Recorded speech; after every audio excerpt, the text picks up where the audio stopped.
Hello, everybody. Welcome to another episode of the bi-weekly VIBECAST podcast. That's what it's called.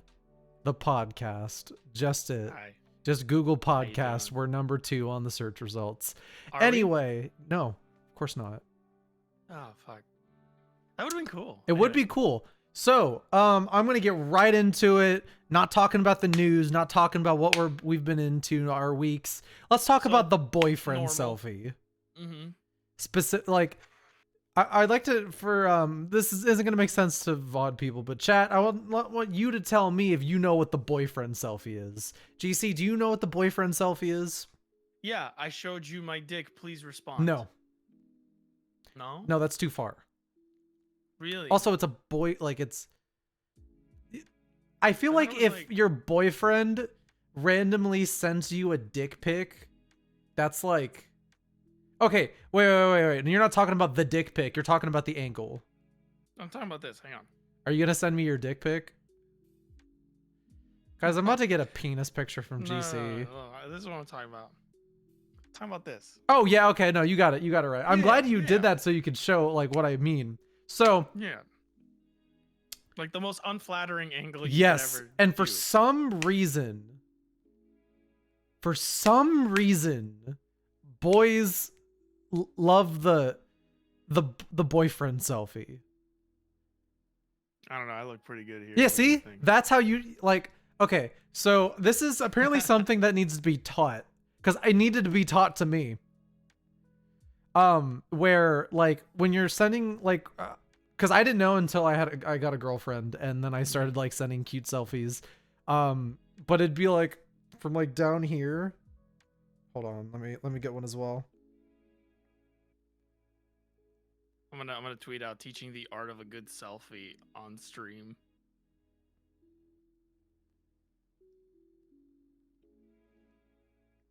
The boyfriend selfie is that low angle shit. Where it's like, Okay, but you exaggerated the fuck out of that one. is what it look, fellas. This is what you look like. I can't That's get it. what you look like. This GC has some magic going on with his. I can't get it to not reflect off my shit. Anyway. Oh, it's cause the glass on my phone is completely dirty. Oh, okay, great. So it's killed all the glare. All right, so. There you go. Fellas, this is what you look like. Now, what you need to do... Okay, but you realize this has to be the thumbnail, right? Us holding these up. Look at the fucking smolder on the fucking face. Look at that. This is what it could be. Yeah. Look at that. It's the same fucking picture! Yeah. You want to suck that guy's dick Hold on, for yeah. sure. Look at that. Yeah, I'm getting some serious glare, so it Look has to at be at that. an angle. Yep. That is a Tinder photo. That is a hi GC 29 male Miami YouTube Twitch streamer. I'm just looking for some friends, maybe a fun time. Don't IDK. tell my girlfriend. Don't tell my I am girlfriend. streaming and therefore I need to cheat. Fucking what is it? Let's just Who was it that content cheated creators, recently? y'all gotta stop that shit. Who was what content? One of the Try Guys. Oh yeah. One of the Try Guys. Oh. They talked about it. The other two Try Guys. I guess. No, there's no. 4 of them. Yeah, they really So should now have. now they are the Try Guys. They should lose one more, so then it's good representation. But now they're the Bi Guys. I don't think they're all cis het though. I don't think they're all het. No, I know. It didn't mean anything. It is. Call that a So they'd be the bad bi joke, guys. GC. Yeah, exactly. The bisexual guys. You make the Bi Guys. Bi Guys. Bye, guys. They talked about it. They put out a video or something. I guess they have a podcast. I didn't watch it. I just let my phone hover over it and play it in muted. And I read some of the captions and I scrolled around and I was just like, oh, this is like really long. So I'm just gonna not like do it. Eugene is gay and Asian. Cool. Good for him. Yeah. The Try Guys. But yeah, what is it with content creators and like cheating on their The guys in the tri-state area. partners? This selfie's actually kind of good. I'm kind of like, I'd fuck me. I mean I would too. Oh, thanks, bro. What were we talking? Oh yeah, selfies. So You can get it, dog. what, like, if I want you all to find your last selfie. Don't send it to us. Don't send it to us. Just pull it up on your phone. Yeah, no, this is an exercise for you. You don't technically. It's like you ever like you're in class, and then they give you a little mental exercise where it's like you don't actually have to, like, they give you a little quiz, but you don't actually need to write it down. This is that. Mm-hmm.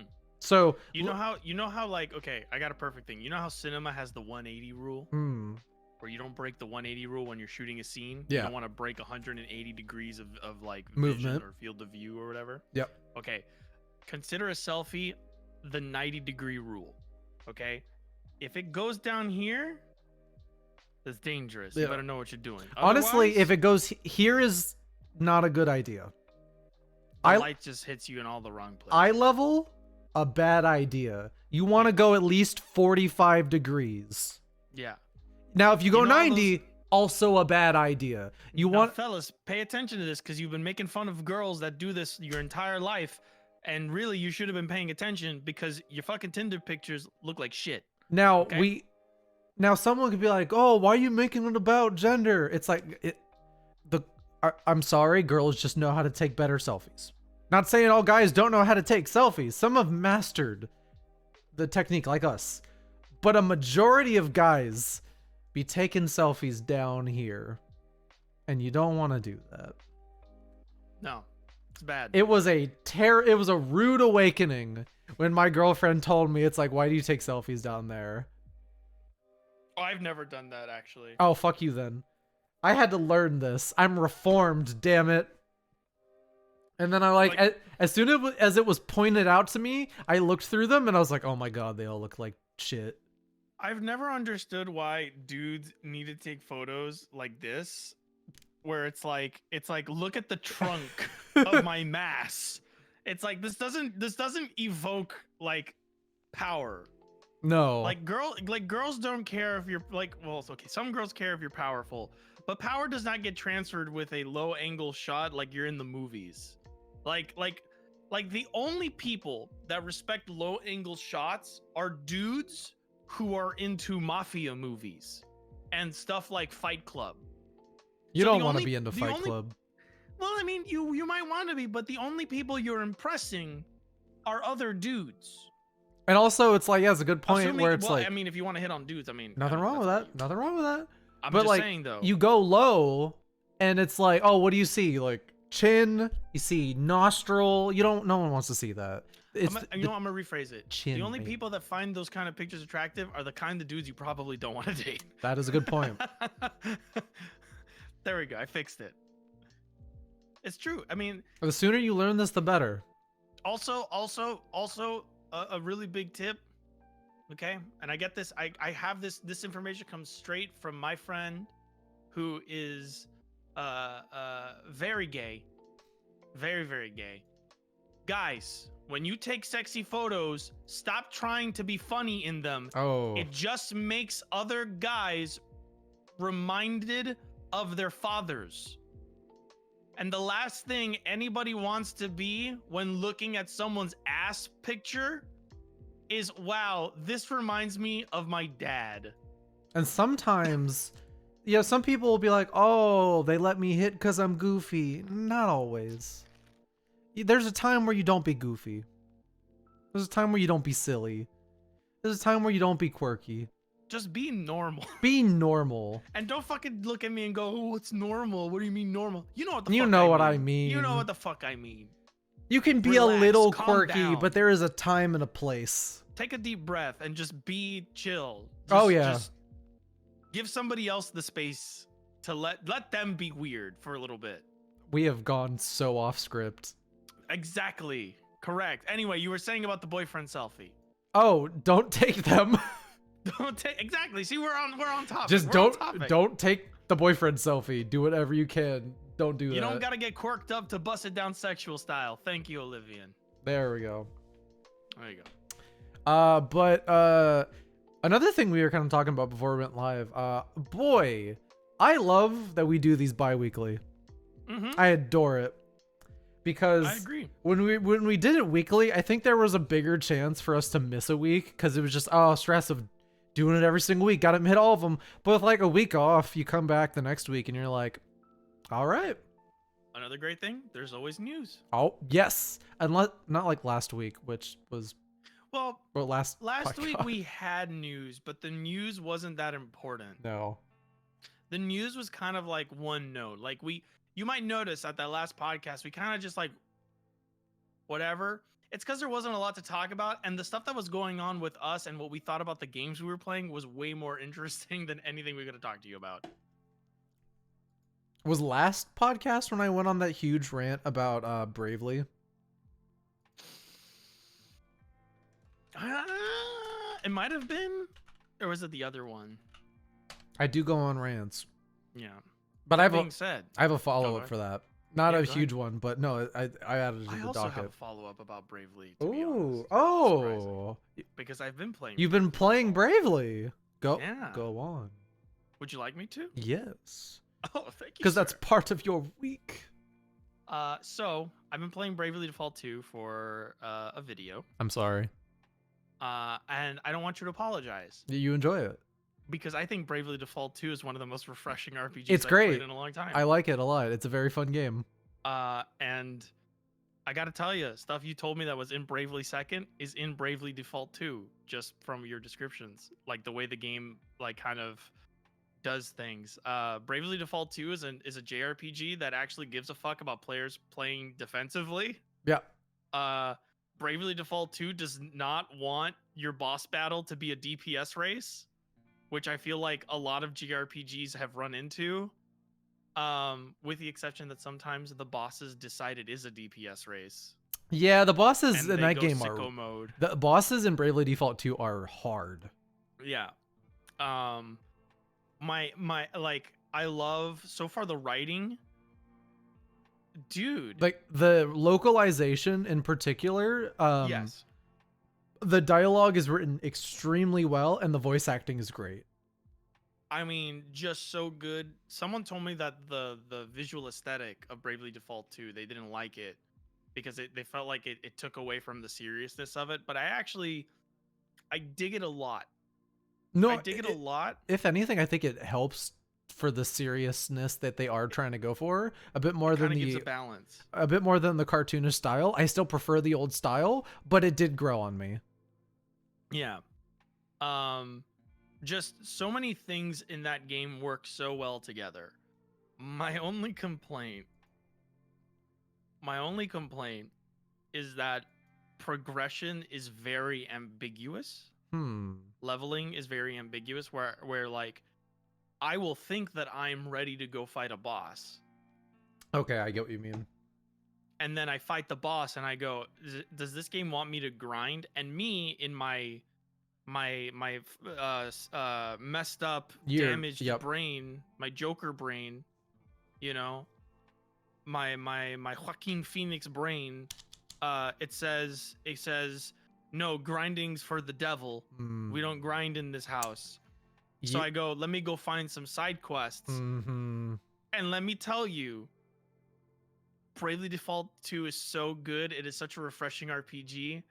The side quests of Bravely Default 2 so far are some of the worst fucking side quests I've ever played in my entire like the tropey cliche, like go to this guy, go back to his wife, go back to the guy, go back to the wife. The game literally says, oh, sorry, I won't make you do it a third time.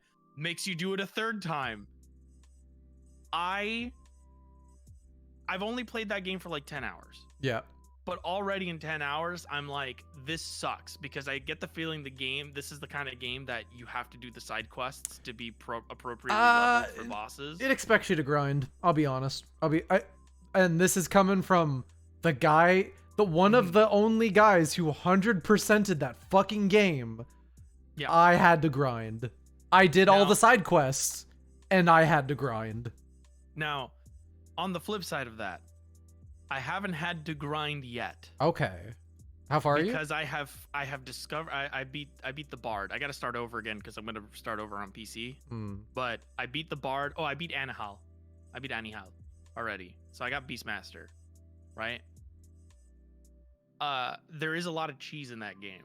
because I did try to play that game as fast as possible, and I found some cheese. I found some very delicious cheese. Did you know that the store items you can buy that deal a certain elemental or physical attribute do more damage than your characters do at the start of the game?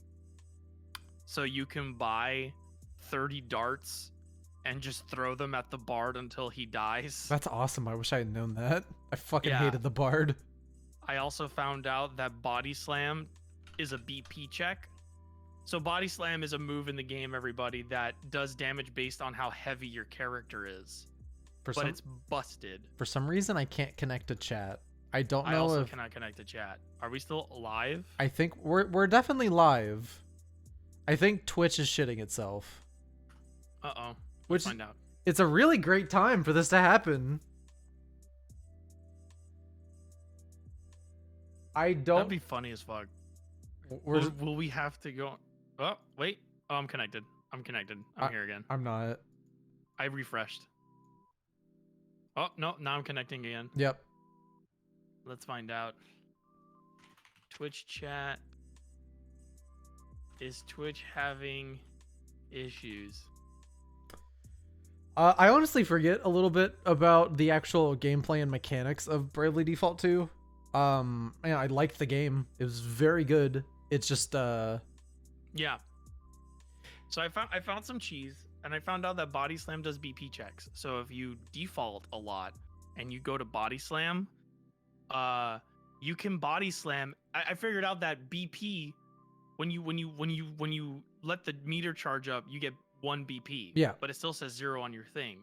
So really, when you're at BP 3, you're at BP 4. Right? Yeah. And you can spam Body Slams, and it's really, really powerful. So No, I've that kind game's of like learned pretty much made to be cheesed. Yeah, that's what I had been told by my roommate as well, where it's like you either grind it out or you constantly have to reconfigure your party for certain challenges. And I've been waiting for an RPG like that for a long time. So I'm very excited to keep playing it. I'm not as excited to do the side quests, but I'm hoping I can like MMO brain it where I just pick up as many as possible and I get them all done on my way through everything. Yeah, the side quests are not great in that game. Yeah, except for like the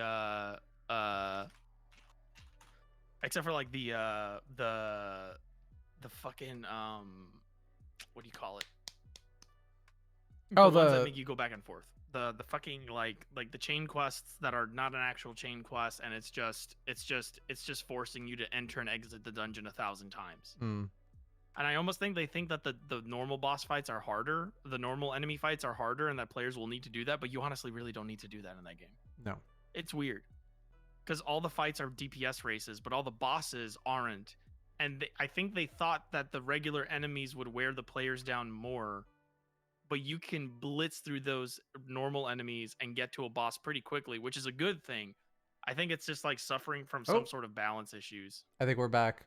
Chat's back. Yeah, we're back. I did a chat check sound off, but sound no off. One's responding. You might have to refresh. But I'll kind of say it again without getting too much into it. I like Bravely Default 2. It is a good game. I feel like it kind of meanders at the end. And it is a very underwhelming ending to a very good game. So you're just kind of left with meh. It doesn't close. It does not end strong. That is my biggest disappointment, is that you think it might, and it follows some cool like Bravely bits where it's like, oh, remember this part of Bravely? And then it kind of doesn't go anywhere satisfying with those. And I felt like when I finish a game and go, oh, that's it, that's how you know it's a... It definitely feels oddly safe. That's with where it's going. Which is weird. Because, and I've been over this as well, Bravely Second is anything but safe. And that is why that is still one of my favorite video games of all time. And then so one of the big things about Bravely Default 2 is like, for most of it, I was willing to give it the benefit of the doubt and be like, okay, this seems a bit safe, but maybe it's building up to something really cool. And it doesn't. Like, I don't think it plays it entirely safe, but I do think that I think it plays safe where it plays safe. It still does it well. It's just probably coming off of Bravely Second. You were probably waiting for like But something oh yeah, massive. no, I was expecting Magnolia to show up from Bravely Second, and to just be like, yeah, the devs fucking lied. We're about to go kooky crazy, and I would have gone, yay! I wanted like Tiz and Magnolia to show up and just completely destroy the idea that this was like not related to the other games. It's not, by the way. That's like the first thing. I think this is a spoiler that people should know, and it's not. It's just that there is no connection. There is zero connection to any of the games. I think none of them, right? None. Yeah, because they want this to be like a Final Fantasy, and they want it to be a different thing each time. I hope the next time they make a good game. I'm being facetious, but yeah. I mean, Bravely Default 2, I would never even be like, oh, this is a. So far, I would never say like, oh, this is a terrible game. No. But I would say like it's a solid for you. It's probably like a solid 8 out of 10. I give it a 7. Yeah. Yeah. I still hold on to that opinion that it's a 7. It's fine. I see a lot of people bouncing off of Bravely Default 2 simply because of that battle system as well. That's a very hit or miss battle system. It's weird. Like, cause it's got ATB or something similar. Like it's got like a really weird. It is an ATB system. It's very strange. Turn order ATB system. I like it in a way, but also it's weird. It's speed, I think. So it's like it's an ATB system, but really there's an initiative order. It's just if your stat is high enough, you can kind of eke out a couple extra things before an enemy goes. Yeah. And that's it. But I've been really liking it. It's a good game. I kind of needed something that was more traditional, more Bravely Default. If people want a game like that, it's a very good one of those. Yeah. I wanted more, and I felt really like, oh, by the end. And not even just from like a story perspective, just kind of from like a gameplay like I think the classes are kind of boring,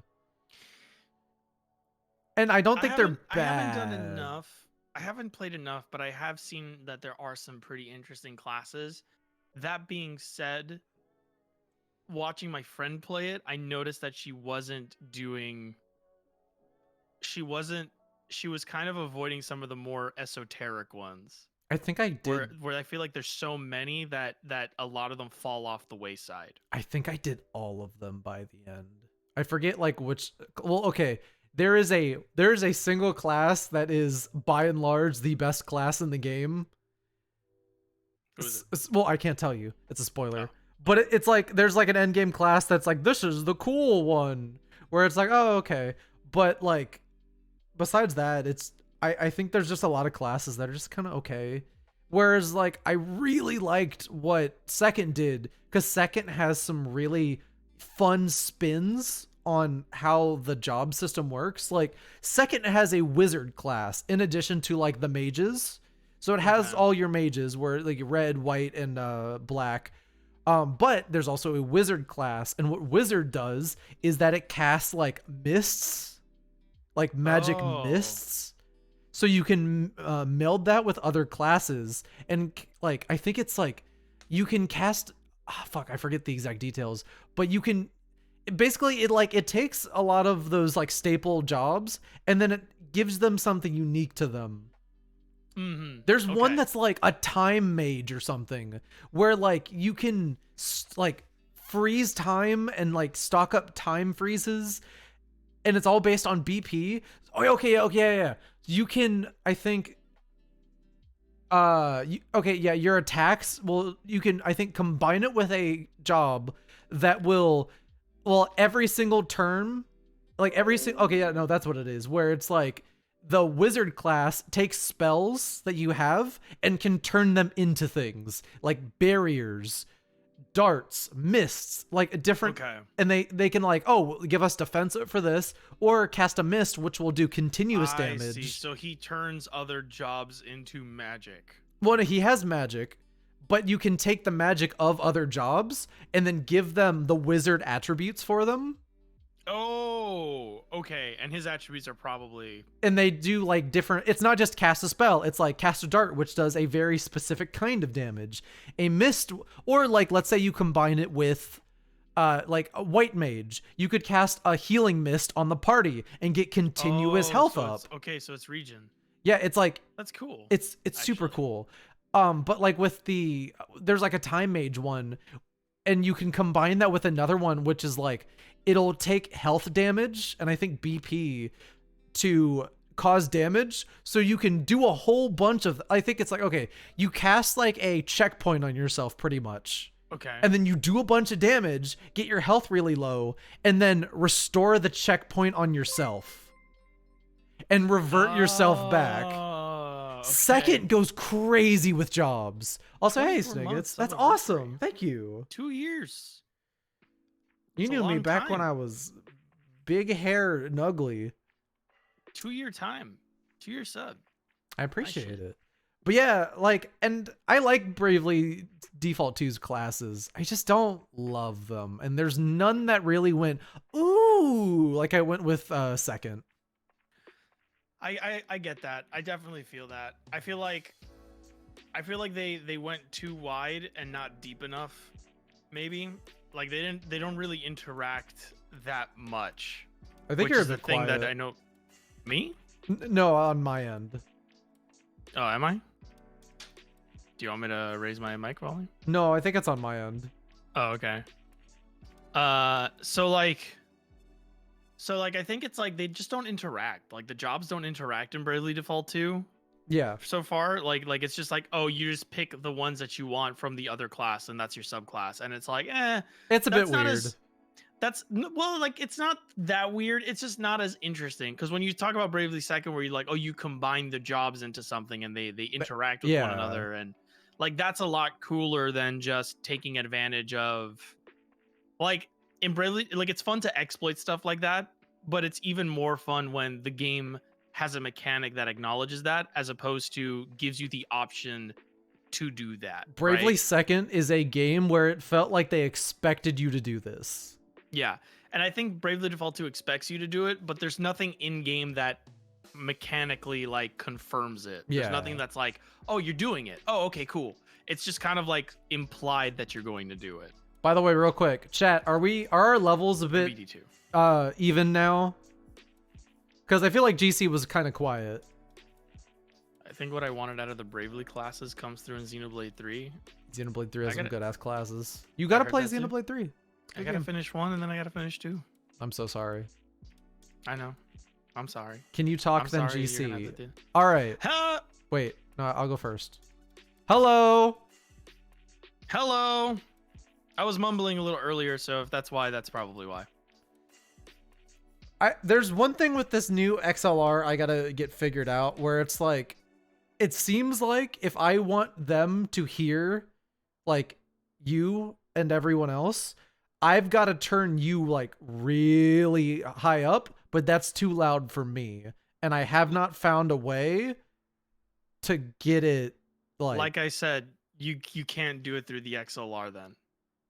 I can't. You would have to have it just a separate option in OBS, and you would have to have like the volume slider for how I sound to you to be a separate one from the one that's in OBS, which is what I do with you when you are when you're on my stream. So when you're on my stream, I have you mapped to the chat output, right? But the chat output on OBS is not mapped to my slider on my Go XLR. Because I'm using Stream Mix right now. Yeah, exactly. It's because you're using Stream Mix. I figured like I thought there was a reason I did this. Oh, I think it was because you wanted it all in one. Well, because I wanted my levels to actually affect. Yeah, you wanted to move the sliders and have it affect like what it was hearing on this. Like you wanted what you were hearing and what they were hearing to be the same. Okay. Apparently, But you like, are still quiet. So, welcome to the Technical Difficulty Podcast. Sorry, VOD viewers. Technical Difficulty Podcast. You could probably raise me in the settings of your Go XLR, which won't be the same as the settings on the slider. Okay, wait, hold on.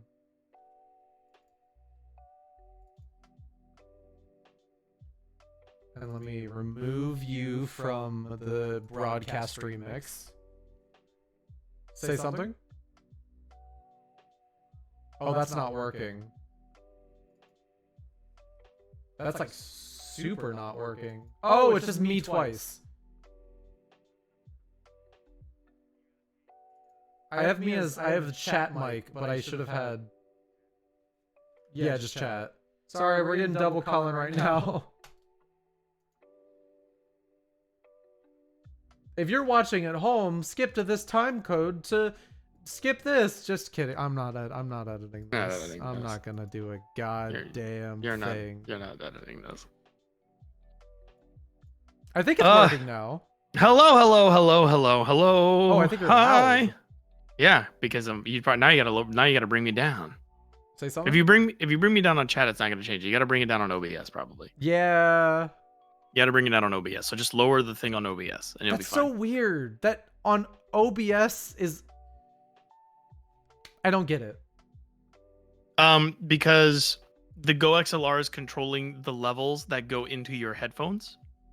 The sliders control what goes into your headphones, and your broadcast stream mix, like the stream mix, is what you're hearing being used as an input into the stream. So whatever you hear is what they hear. Chad, how's our audio now? Wow, Cullen, you're so handsome. Thanks, Cullen. You're handsome too.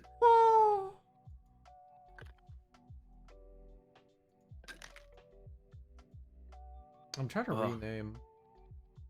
Sounds good. Sounds good? All right. Sounds good. Not a sounds fine. A sounds good. All right. So, you playing anything else now that we've done our monthly Bravely chat? I played more of My Time at Sandrock. I actually been able to dig into that. That's the sequel to My Time at Portia. It's a farm life game that takes place in the desert. So you can't actually chop down trees. That's like a whole thing. They have like vegetation there, and one of the rules of the town of Sandrock is you can't chop down the trees. And if you do it, which I tried when I played it on release, so like how you have relationships with people in those kinds of games, and there's like points to gain. Yeah. If you chop down a fucking tree in My Time at Sandrock, you lose 1,000 relationship points with everybody. Wait, any tree? Any fucking tree. They warn you first, and if you keep doing it, the game hardcore penalizes you to a point where it's like you basically have to start from scratch. That rules. Yeah, I it's like that. Fucking sick. It's a really good game about conservation and stuff. Like you have to conserve water. Your machines use water, but because water is like so scarce in the desert, you actually have to be mindful of like what machines are on at what time so that you don't use too much water. This game sounds too stressful for me. No, it's super easy. You just put more water into the machine and it fixes itself. It's actually not like that complicated, but it's interesting thematically of you use power and water to power the machines, and every now and then you just take a little feather duster and you clean your machines off so that they stay efficient because you're in the desert. Yeah, it's cute. I was really impressed when it came out. And I said, I put it down because it came out on early access, and I put it down and I said, okay, I'm going to stop. I'm going to wait for them to add more stuff. I came back when they added more stuff, and they have added so much stuff. I think the only things that they really haven't done so far is like character content. So content for the different characters in town. But the game is phenomenal. I mean, the animations look so much better. A ton of quality of life mods I downloaded for Portia are just in Sandrock. Like they just added those things in. They're like, what are people doing to our game? Okay, we'll just do that. So many more easier things to do. The world of Sandrock looks better. The character designs are better. The models don't look like this weird uncanny valley like mannequin thing that they did in Portia. The voice acting's been improved. Just like all around, like what you would want from a sequel to a farm life game is just out and out, just an improvement in every way. And then also taking you to a different environment and having different rules for that environment and stuff. Super cool. Yeah. Excited to see more of it. Go pick it up if you haven't. They just introduced the beta for multiplayer, I think. So they're testing out co-op. It's great.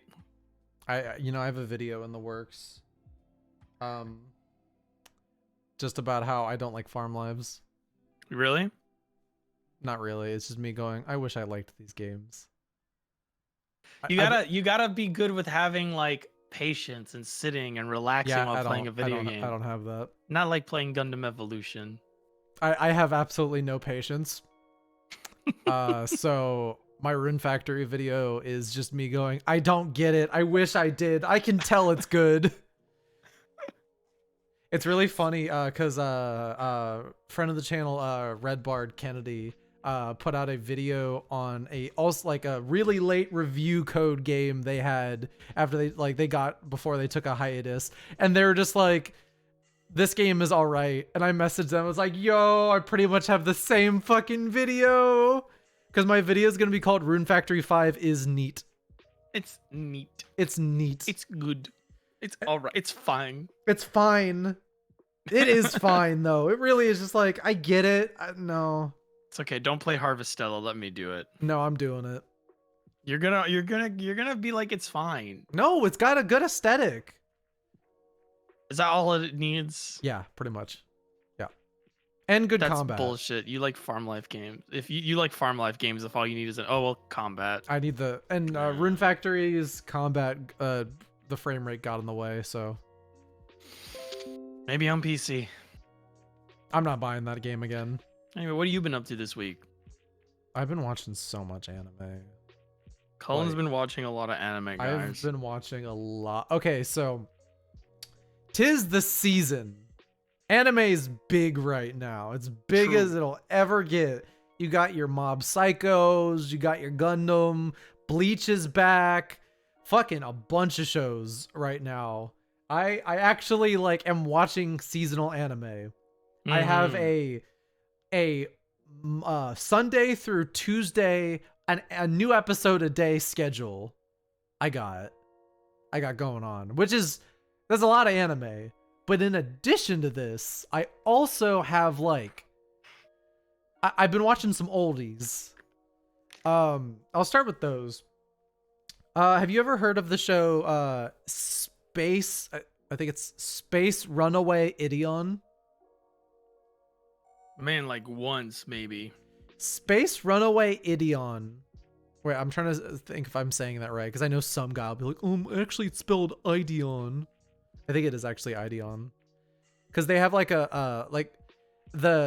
you know how a lot of anime and just shows in general, but a lot of times anime will have they program in a little transition screen for the commercial. Yeah. Full Metal Alchemist. Yep. Full Metal Alchemist. But yeah, and then when you watch it on demand or on Blu-ray, it's just ruined because it's back to back. Full Metal Alchemist. Full Metal Alchemist. Ideon has that, but it'll have someone goes, Ideon. It's cool.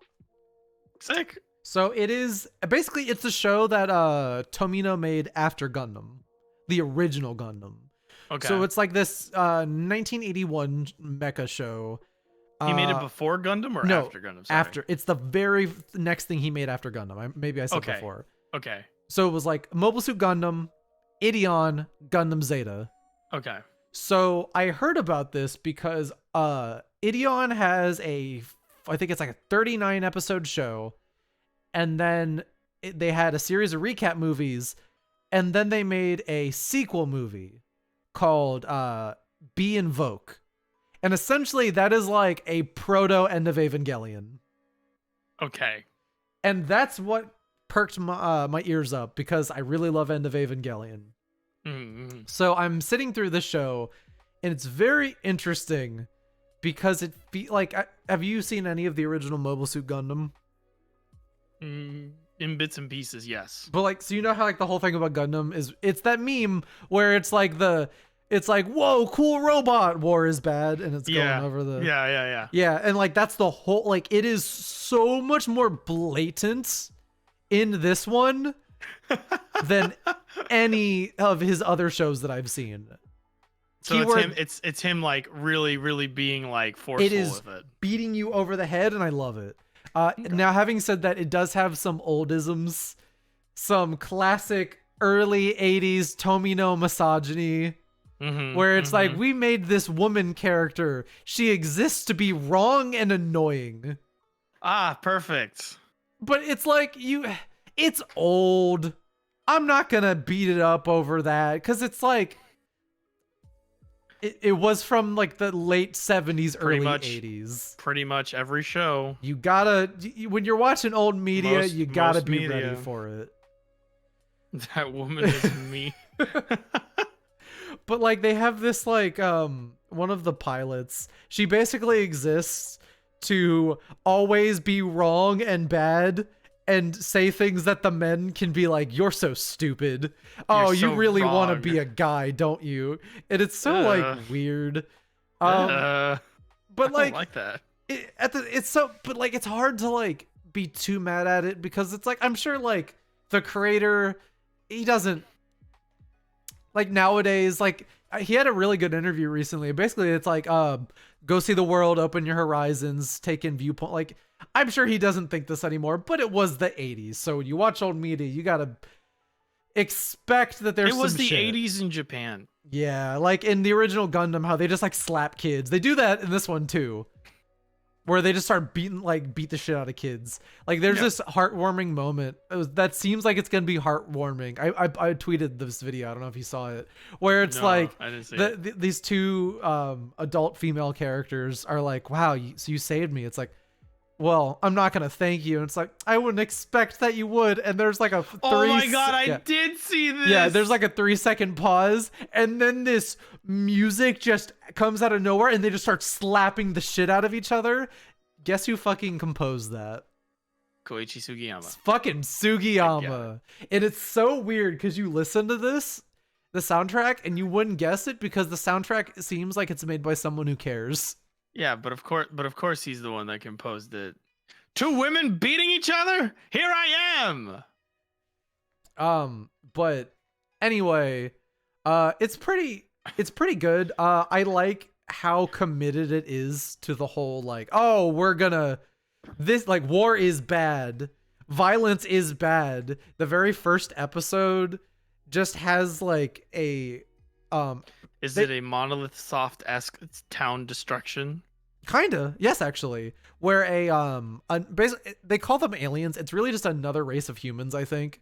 Not even race. It's just like humans that came from space come down to this planet, and they're like, hey, these aliens, they seem advanced. We should kill them before they get too strong, because they also might have some stuff we have.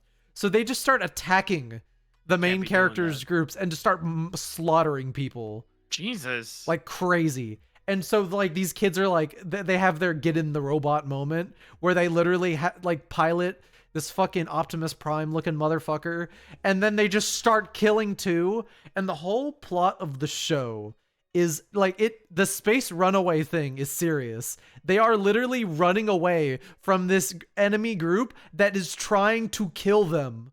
And every single episode is like, we've sent another bullheaded fuck general to throw a new plan at you. How are the kids gonna get out of this one? Jesus Christ. And they really go far. It's Fuga. A little bit. They really go far with this, and like how like a lot of the show seems to be looking into what causes conflict. Like for one of the examples, miscommunication causes conflict. There's this bit on an early episode where the main group has someone from the enemy side with them. Mm-hmm. So she shoots out basically a flare to the enemy that's like, hey, ceasefire, I don't want you to attack. And so like the kids are talking in like the main thing, and the main guy's like, oh, wait a second, how do we convey to them that we don't want to fight? Oh, a white flag. So they get a white flag going on there. But it turns out in this culture, a white flag means a battle to the death. Oh, no. And I was watching this, and it's like, if I didn't like this show, I'd be like, this is like hammy. This is the hammiest shit. It is so like a fight to the death, kill them. And then like at the end of the episode, it's like, oh, it didn't matter. But it's so like interesting, and it is a slow start. I think I'm on episode 16 right now. I like it though. I'm gonna keep watching it. I'm watching that in terms of my old shows, and I'm also watching Gundam 00, which I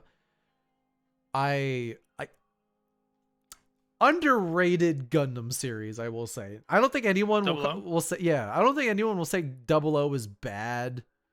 Most of the people seem to consider it like a middle of the road Gundam. Okay. It's pretty fun. Is this 00 Zeta? No, you're thinking Double Zeta. Double Zeta was the one after Zeta. 00 is the one in 2008. It's the one where Exia comes from. Oh, okay. Yeah. I am quite enjoying myself with 00. It took me a while on this attempted first watch. I've tried to watch the show like 3 times. And the first 9 episodes are kind of slow. There's a lot of like building up the world and the politics. Because the whole premise is that out of nowhere, this group called Celestial Being shows up and basically says, we are against war. If you do anything that promotes war, we will fucking kill you. Jesus. And that's the heroes. Oh, cool. Yeah, those are the heroes of the story. Okay. Where they are like if they see you act up, nuclear threat. They're not. That is like Cold War shit, though. Kinda. It's a little bit, not too much, but it's a little bit. It's not. But basically, they are the Gundam Meisters, and the Gundam Meisters, if they see anyone, it's basically we will stop violence with more violence. And while that sounds silly, the past couple years has shown that that is how you do it. So it is quite nice that you don't have a group of heroes that spend the first fucking half of the show going, but if we do the bad thing, then we're it's a series. It's basically like other Gundam series is leading up to that point. Were about sort of deterrence and stuff like that. Well, this is still about deterrence. Right, but then you get to a discussion about what is deterrence. Right? And like the discussion doesn't even happen. It's great. It's just coming from a perspective of just being sick and tired of playing nice. Yes. No, it is 4 people in their Gundams, all of who are traumatized to shit. They were like, these 4 trauma boys, put them in the robots. They're going to stop war. Like, yeah, okay. The main Setsuna is a child soldier who... Is this Universal Century? No, this is 00 is its entire own thing. And you can watch 00 in, like, you can just jump right into 00. You don't need any homework. Okay, it is 00 season 2 and then a movie. And that's all of 00. Oh, okay. Wow. But it's like one of them was a child soldier who was like basically brainwashed by a religious cult into like killing his parents and fighting in a war. One had his parents killed by I think terrorists. One was a test tube baby, pretty much. This is very Metal Gear Solid. It is a bit of Metal Gear. And then I don't know what the deal with the other one is, but it's like 4 people. They fucking hate war and they're doing something about it. They have like an organization that backs them up and everything. And it does get more in depth than that. But it's really nice how like immediately they're not like, are we doing the right thing? I don't know if what we're doing. Well, the thing is that they're reactive. So they're not. So, like, I guess what makes it work is that they're not going, oh, we got to kill them before they get violent. It's, oh, you're getting violent. Yeah. And then they smack them. There's literally a line where it's like, their plan is to stop violence with more violence. Yeah. And it's like, yes, it is. And what's really interesting is, like, that's a really cool premise on its own. It takes a while for it to really go anywhere with that. And then when you reach about the second half of the show, there starts to be a shift in focus. It's like, okay, so what these guys are doing, there is a gray area in it, but they are like, they are striving for change and an end of the status quo. How is the world going to react to that? Well, we talk about, like, there are people in our real world, as a parallel to what that show is about. There are people who say, hey, violent protest or violent opposition to something that is actively like endangering people is a just thing to do, and I think that's really cool, because I get the feeling that's what it's going for. It's not saying, oh yeah, it's not saying violence begets violence, and it doesn't come into conflict with that. It's saying sometimes you have to be violent. It doesn't to prevent more violence. It doesn't like, I'm sure it touches on it like a little bit, but like it's not like the cycle of violence, which has honestly become so fucking played out. Like I think there are still good ideas from the like exploring the cycle of violence thing, but that's on a personal level, not on a systemic level. Yeah, but most of the time they confuse the two. Where they're like, oh, well, if you do the bad thing against the fascist, you're just as bad. No. And it's like, no. No, Gundam 00 is not that so far. Sorry, that's not true. If I kill a Nazi, it's good. It's always good. It's really never bad. Well, I'm not going to get too into, like, I have an example. I won't get into the detail, but basically at some point another group shows up and then you get some bad vibes. You're like, I don't know. They immediately go too far, and instead of people waiting around be like, we don't know what we're doing, it's like within the same episode, like one of them goes up, it's like, you are mongering war. Yeah. No. You got to stop that. Yeah. Where it's like, I thought we're supposed, like, there's like, oh, we're the same sides though. Like, you're going to attack us. We're on your side. It's like, you went too far. Like the fact that the main group, who are, you could call them terrorists in their own way. They don't attack civilians, but they're like, they are outside of the law. And where they're like, this is like, it's interesting because typically when you try to make characters like stories like this, they spend too much time in like the slippery slope. It's like, oh, you'll end up in a bad path. No, it's like, hey, we have our principles and we know what we're doing might not mean anything, but we are still sticking by our principles and we are not going to let ourselves go farther. And it's also like that, what you described is a form of self-policing, which is important, which is like, if somebody who claims to be in your group does something that's too far, you push that person out. Yes, it's so, and you make it clear that that's not okay. It's fascinating. I started, like, I was watching it last night.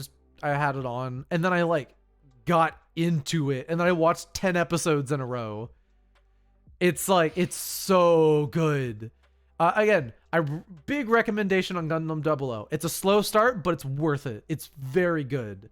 It also like touches on a little bit like ideas of like symbols and what they mean for people. Like it's memed a bit that the main character Setsuna, he has this catchphrase which is like, I am Gundam, or I am a Gundam. And while it sounds silly to hear that someone's like, I am a Gundam, it is very obviously about, like, based on his backstory, Gundam is a symbol for him. He wants to be that symbol to the world. Yeah. And it's so fascinating. I fucking love it. I'm huge on 00. I recommend, like, 00 is a great place to start. It is. What's really funny is that it came out basically around the same time as Code Geass, and they're practically sister shows. They have a lot of shared DNA. Code Geass is more about like interpersonal like politics, and it goes a bit further into the political battle. In Dynasty Warriors Gundam, he screams, "We are Gundams," and it's hilarious. That's how the plural would work if he and his friends want to be symbols. That's fun. But like, Code Geass also kind of touches on that like ends justify the means, like philosophy, where it's like, I am going to change the world, literally however I can. Where it's like, yeah, Zero and like the main character basically starts like a terrorist army to just, it's like, hey, whatever we got to do, kill who we need to kill. We are going to change the world because it's better than the status quo. At the same time, it's like with Gundam, that's how it's gonna be. But I guess like like if you're gonna draw it into like this social sort of justice theme around that, it's like it's probably anything you do to change the way things are, there's gonna be a response. Often it's going to be against the rules. Yes. Often the things you do are going to be against the rules, and if they're not, they will become against the rules. It is, you see a lot of like the politics of, it's like, okay, celestial being is doing this. How can we take advantage of them to further our goals? How, it's like, there's like 5 different parties and they're all approaching it like this differently. Like you get some from the capitalist angle where it's like, we got to capture one of those Gundams. You get some from the military angle. It's like everybody, like just seeing it all. We gotta figure it out because their Gundams are probably special. Like they are. No, because because the world's like, what the fuck is a Gundam? Like we need this. It's. Oh, cool. I'm again, after the podcast wraps and once I set up everything to upload, I'm just gonna go watch more Gundam 00. It's great. But there's also been 3. I hope I'm not talking too long about anime. You're right. Go for it. There's also 3 currently airing anime that I am going to be watching every single week. Where and I guess I'll start from like, because I have a schedule: Sunday, Monday, Tuesday, which is okay, Gundam Witch of Mercury. Monday is Bleach because Bleach is back, and then Tuesday is Chainsaw Man. I can barely keep up with One Piece. I don't need any more anime, man. Well, I'm not watching the One Piece anime. So. I know.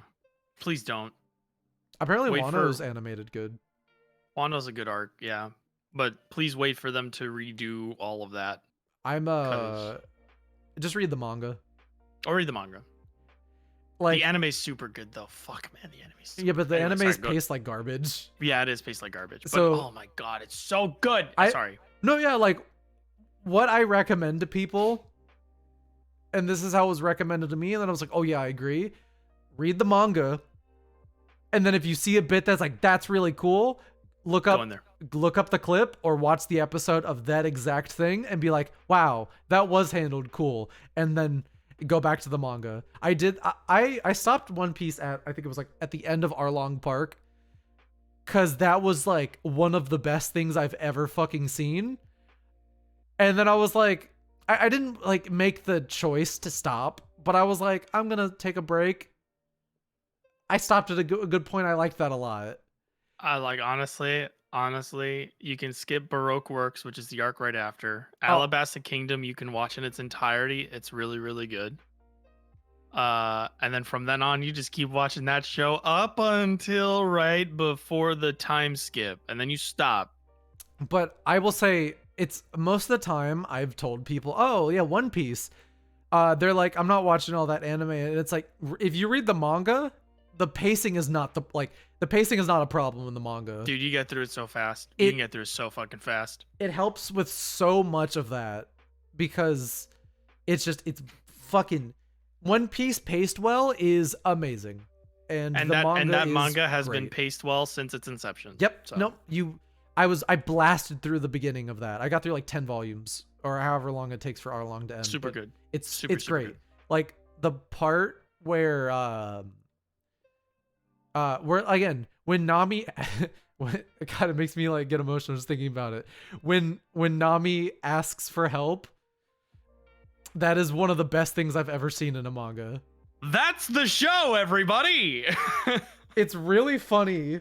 Luffy is the biggest SJW of all time, and that's why One Piece is great. And the fact that there are One Piece fans who are also fascists is really funny. It is so funny how anti-corporate, anti-establishment, anti-capitalist, anti-fascist, environmentalist, like anti-environmentalist, pro-environmentalist. Like One Piece is so One Piece is so good, and it's incredible how things inspired by One Piece don't know what One Piece is. I will say, I'm not saying Oda, the writer, is perfect. He has a problem. He's a pervert. Yeah, I've heard of the series missteps, and like apparently he's still friends with the Rurouni Kenshin. Rurouni Kenshin guy. Yeah, again, but like the show, like the manga itself is good. The manga itself has principles about like, it's weird. I don't know what's up with Oda as a person, but as an author, he really talks down to the same shit that he apparently in real life like doesn't like meet up with it. So I don't know what's going on there.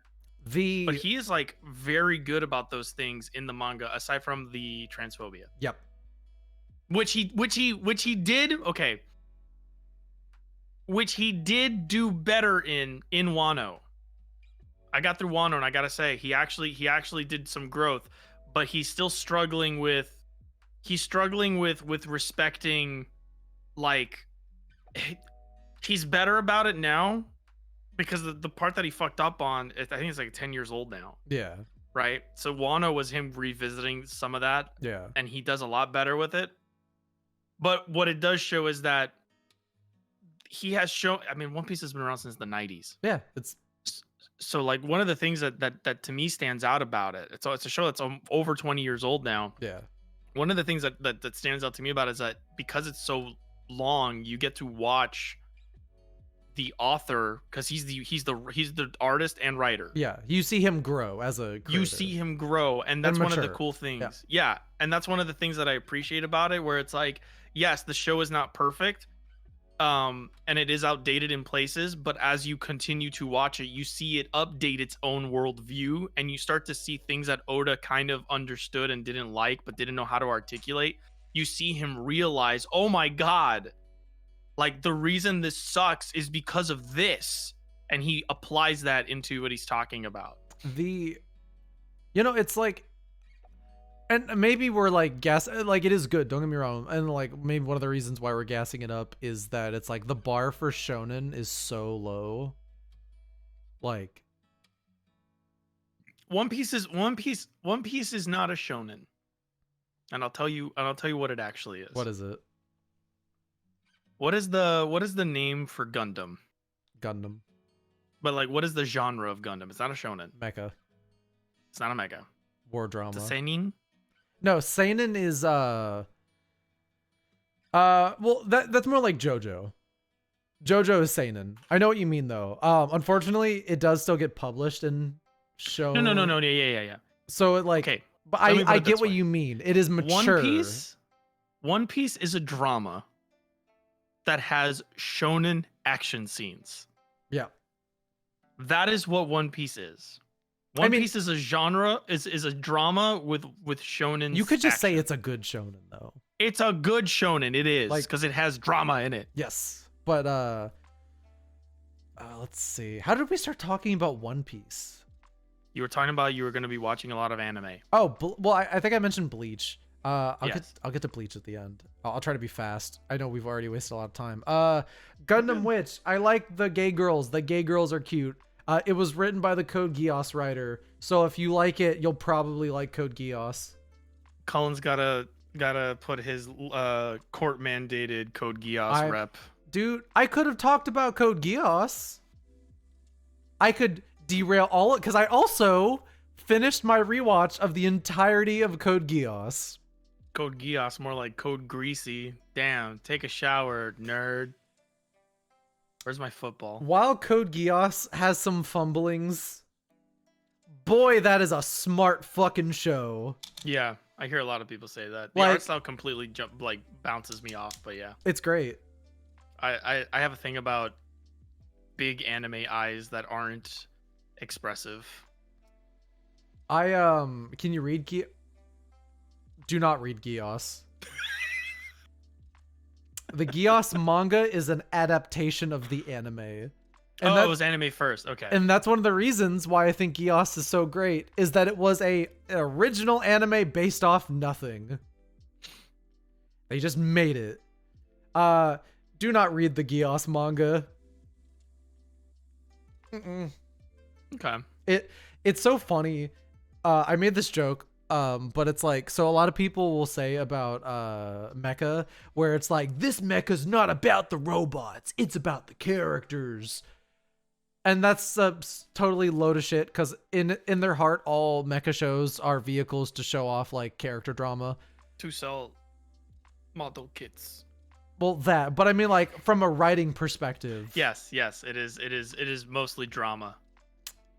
Oh my god, Code Geass is like so little about the robots. So much so. The robot is such a moment for the people who fall asleep during the talking parts to wake up. It's like Godzilla in that way. The robots they have an important thematic purpose, which is to tie into the nature of like war, because the whole premise of the show, it's a weapon. It is a weapon that can be used to oppress. Yeah. And that is literally what it is used for. Yeah. The manga gets rid of the robots.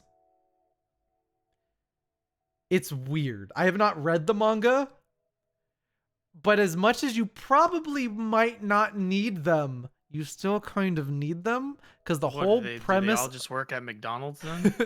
The whole premise of the show is that in like, I think it was 2010, Japan... That's a reference to Billy versus Snake Man for all those people that know esoteric Flash games from the early 2000s. Somebody will know.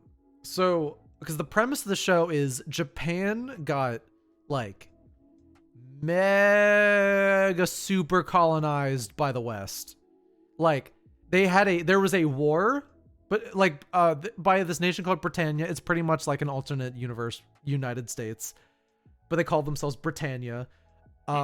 Where there's a war and the battle was going well until Britannia developed the robot and destroyed Japan, and like pretty much turned the nation of Japan into an place called Area 11. And made the Japanese people like name, oh, you're 11s. Oh. Like, it's a great show. It's entertaining no matter what. This has been a very enlightening presence where I'm watching this and go, wow. Wow, they kind of get it. Val Rodan. Val Rodan's pretty cool. Val Rodan. You can name yourself Rhodey. It's kind of interesting you bring that angle up in that show that I didn't know about, but that's very similar to the Japanese occupation of Korea. But a little bit. So I think perhaps Code Geass has a double. Code Geass walks a line. There. Yeah. Code Geass walks a line, I will say. It's Britain colonizing Japan, which is a thing that was happening. Yes. At some point. Yes. And then after World War II, and then World War II happened, and then America colonized Japan, in a sense, culturally. Yes. Or subjugated Japan's culture. But Japan also did the same thing to Korea. So I would want to watch Code Geass now to see if yes, this is a show about Japan, that happening to Japan, but then also seeing if it explores some of what might have occurred by Japan to other places. Now, see if it's a little self-aware in that regard. In the show itself, it maintains that any colonization, period, is bad. Mm-hmm. While the show does, because there's a lot of, restoring the pride of Japan, because they got literally turned into, Area 11. I was watching, I was like, is this about to get nationalist? And I will say it does not. Because the whole point is not about, oh, the West is evil. It's more about what causes the heart of the problem. Yes, it is about what causes people to oppress, the heart of the issue. And you have two characters, one of which I didn't even get to talk about any of the shows, but I love Code Geass, where it's okay, so the two main characters. One is Japanese, who becomes an honorary Britannian. With his whole philosophy is fix it within the inside. He's a fucking cop. Yeah. I was gonna say he's a model minority. Yep, it is that. And then you have the actual main character, Lelouch, who is a exiled Britannian prince living as a normal Britannian under a different name. Barely. His Britannian name was like Lelouch v Britannia. And his I guess low-key hidden identity name is Lelouch Lamprouz. And it's like, you maybe should have picked a different name, but it's fine. Code Geass is great. So his thing is he is all the ends justify the means. So he is going, it's like, this shit doesn't work and you can't fix it. Destroy it all. Literally. Like, because his enemy is like the monarchy, colonialism. He wants to destroy the world and make a better one. That is his end goal. And he just so happens to be given a special power in his eye that if he makes eye contact with you, he can tell you to do whatever he wants. Oh. Like evil. He's a bit of a bastard. He's hard to hate. Okay. Okay, Cullen. I don't know about that one. No. His list of crimes are. Is this a Death Note situation? He's compared to Light. Where you kind of want Light, you kind of want Light, you almost want him to win. Oh, I want Lelouch to win all the time. I don't know, man. No, you got to I don't know about this ends justifying the means shit. Well, no, but it's interesting because typically you'll have like, oh, the ends justify the means, but like, oh no, he goes far. Like, he does not care about collateral damage. Like, he is a complicated character with a lot of different motivations going on. Like, he will use whoever he needs to accomplish his goal. But at the end of the day, the goal is always also literally, I want to destroy the system. Like, both as they fucked me over and they made my sister fucking blind and crippled. Like, he has the personal, like, ethical reasons intact. And he's like, but I have a power that can let me bend people to my will. I'm gonna use it as a tool. He gets himself into some kooky stuff. I don't know. You should watch it. It's really good. I don't know. I'd probably have a very different reaction to you. I mean, I grew up with it, so it's of course. But no, it's like there's a lot more nuance to the show than I'm probably giving credit for. Fuck, one of the best shows ever made. I binged the whole thing in a period of, like, I watched like all of season 1 in a day, like a rewatch, and then I gave it a break, watched the OVAs, and then I watched all of season 2 in another day. And it's just like, wow, best to ever do it. The second season definitely has some problems, but its highs are amazing. And it's like, it is just an interesting, like, while I'm getting deep into it, this is the analysis of someone who has watched the show maybe 4 or 5 times. It is one of my favorite shows of all time. Go into it, expect an entertaining show, and it's also got some fun stuff to say. So that's what you've been doing this week. Oh, and then watching the 3 other shows. I'll be fast. Gundam Witch of Mercury. Again, Code Geass writer. It is very good. There's some fun politics going on in the background. Boy, those girls are gay. For now. You talked about Gundam 00. You talked about Ideon. Chainsaw Man. A little show called Chainsaw Man came out yesterday. I feel bad. Well, the second season. No. Is it wait, the actual show? This is the anime adaptation. Oh, began yesterday. So it's like the first episode. Yes. Oh. Yes, watch the anime. Oh, okay. Yeah. Like, the manga's great. I'm really hoping the anime stays good. But Chainsaw Man, I feel really bad whenever I talk about Chainsaw Man, like the anime in particular, because MAPPA sure treats its workers like garbage. And it's very sad that they are overworking those people. And given the given the horrible, like working conditions, they make some goddamn Put it this way, that's there's horrible working conditions all over the animation industry. Oh, yeah. For one of those to be noteworthy, It's above the rest, must pretty be bad. pretty bad. Pretty bad. So it there is some guilt, obviously, enjoying an anime from MAPPA. There will always be a bit of like, how many people died to make this one, huh? I wonder who got overworked into a heart attack. Yeah, but as an adaptation, Chainsaw Man's pretty good. So far, so good. So far, so good. I love that manga. I binged the, like, to say the quality of the manga. There's like 90 chapters. I binged it in a single night when I read it because it was like, is the manga still running? Yeah. Part 1 is over. Part 2 is now going. So. Oh, okay. Puts it in a bit of a weird position because I think part 1 was spread out through like publishing. That was like a couple years. It was a while. So whenever we do get part 2, it's gonna be a minute because I think there's a lot more Jujutsu Kaisen, which is another thing that MAPPA makes.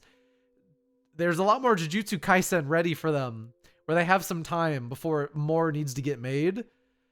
Chainsaw Man, not so much. So it'll be a while before the part 2 anime would end up dropping. Honestly, that's fine with me. I think though they're starting with 1 core, so 12 episodes. I don't think they're going to be able to adapt the entire thing in 12 episodes. They could if they wanted to get some lightning fast pacing, because everyone talks about Chainsaw Man pacing.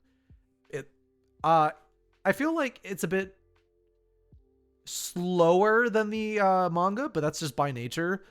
But I really liked episode 1. I watched it with my girlfriend. We're gonna watch it every week because we both love Chainsaw Man. We thought it was very good. Oh, Wano started before Chainsaw Man. Did it finish after Chainsaw Man? Whoa, wait, I think it did. Just to show how little content. Oh, yeah, wow. As far as like, not the little content makes it sound bad, but like basically like how much of like material there is to go through. Yeah, it's like I get 90 chapters ish of manga. That's good. That's solid.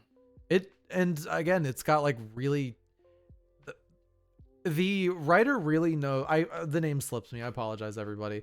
The writer really made a story that works very well in the medium of manga. He nails that page turn. You know that like thing that like really good manga artists get where they like you turn the page and there's like the next panel is like this thing. Like or the next like spread. Because you can definitely tell with manga where it's like some manga artists are like they just made pages. Some of them struggle with the 2-page spread. Yes. Well, it's not even always about the 2-page spread. It's about pacing.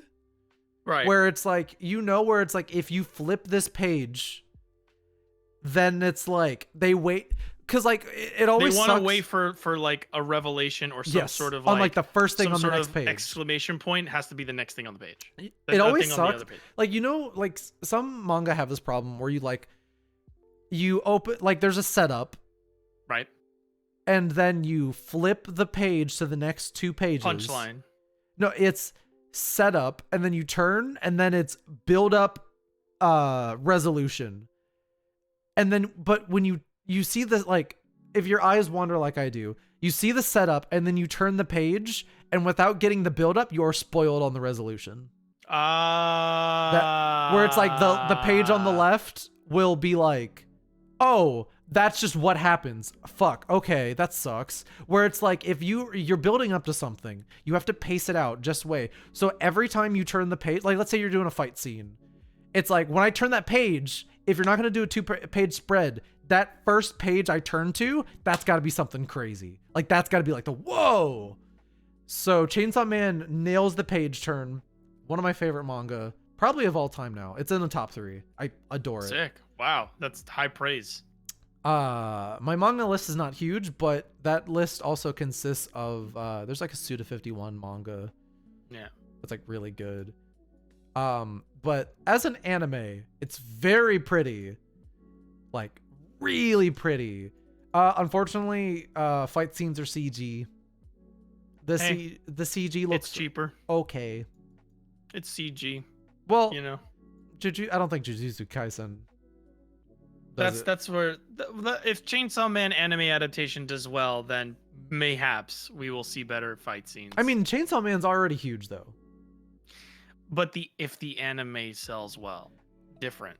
Well, okay. You'd be surprised how little chances anime shows take. One Piece has been proven to make gangbusters, and they still animate some of their action scenes like shit. Some of them, not all of them. But every now and then, Toei just poops the bed.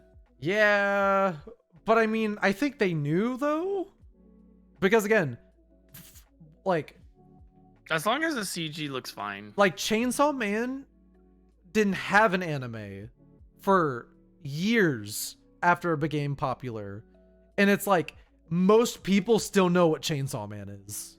Like, true, it has a huge following. Like, it was always going to be a big deal. I'm hoping not every single fight scene is CG,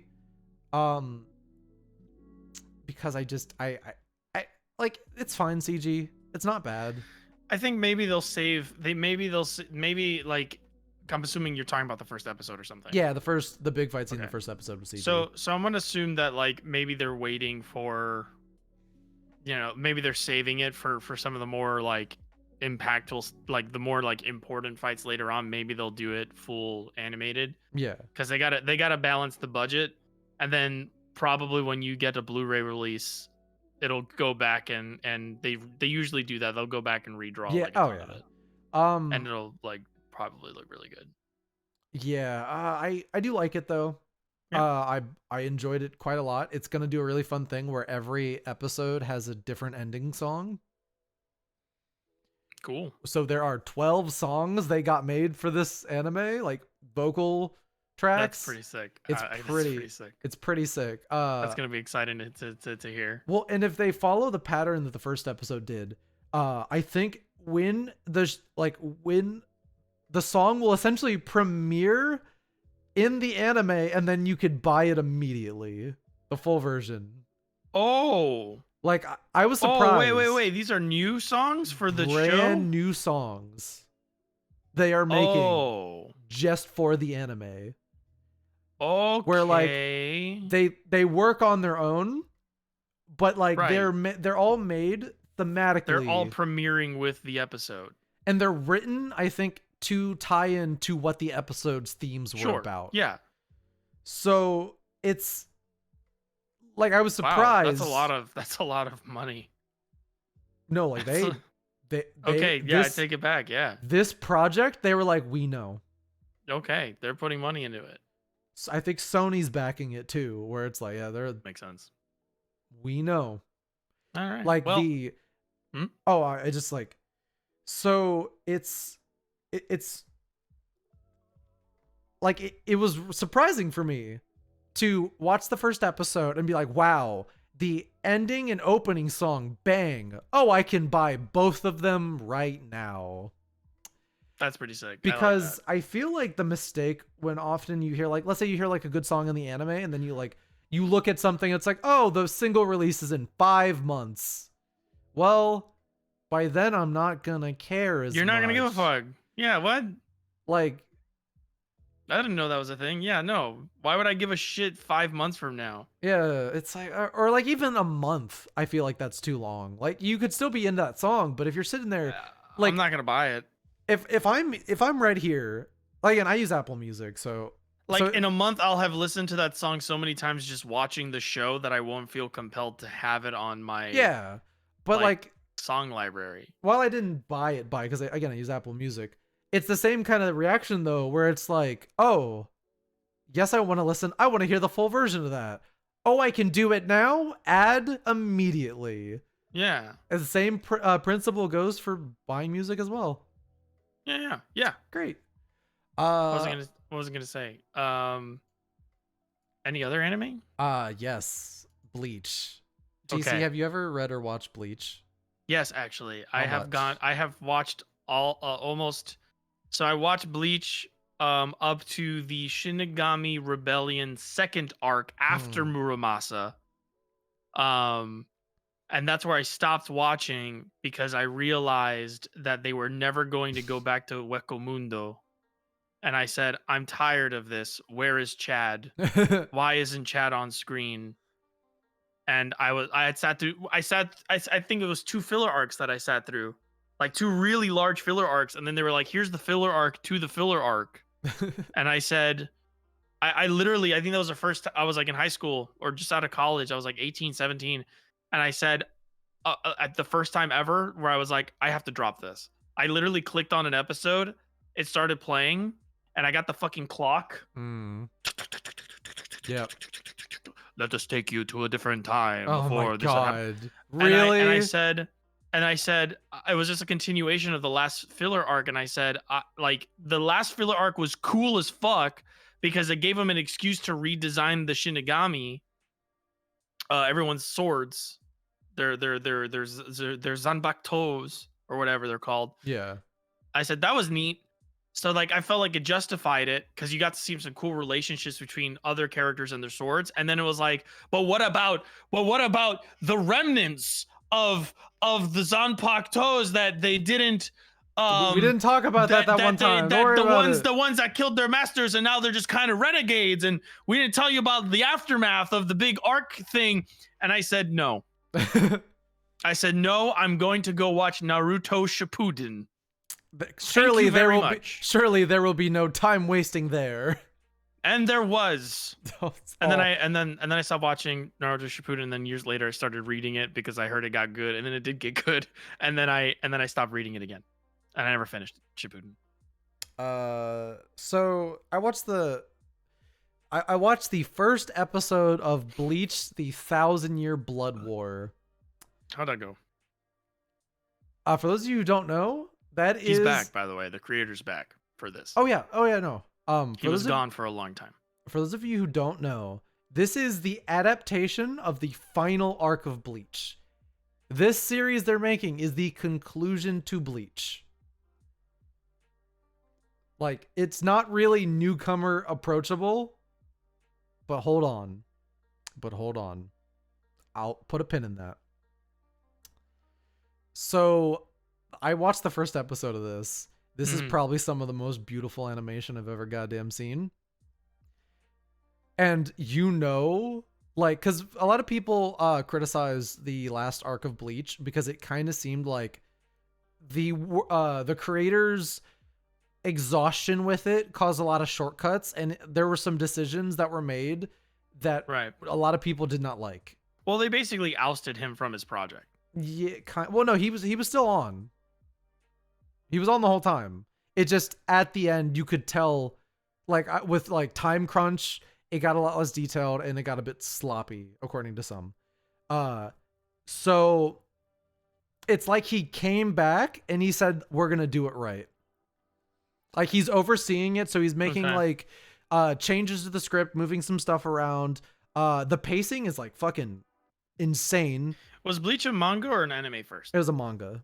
Okay. So apparently, according to my friend, I did not read the original end of this arc, or I didn't even read it. 5 chapters were adapted in 1 episode. Seems unheard of for Bleach. Wow. Like the pacing of this first episode was great. How many episodes is it going to be? It's going to be 52. Okay. And if all 52 are this quality, I will be very pleased. Now, here comes Cullen's dirty little omission. GC, I have not ever finished Bleach. Me neither. Do you want to know the arc I stopped at? The first one. Well, it depends what you count the first one as. The one where he goes save Rikia. I stopped at the end of the Soul Society arc. Yeah. You met the captains and you thought that shit was boring because it was tournament arc without being blatantly a tournament arc, and then you turned it off. Did I tell you that already?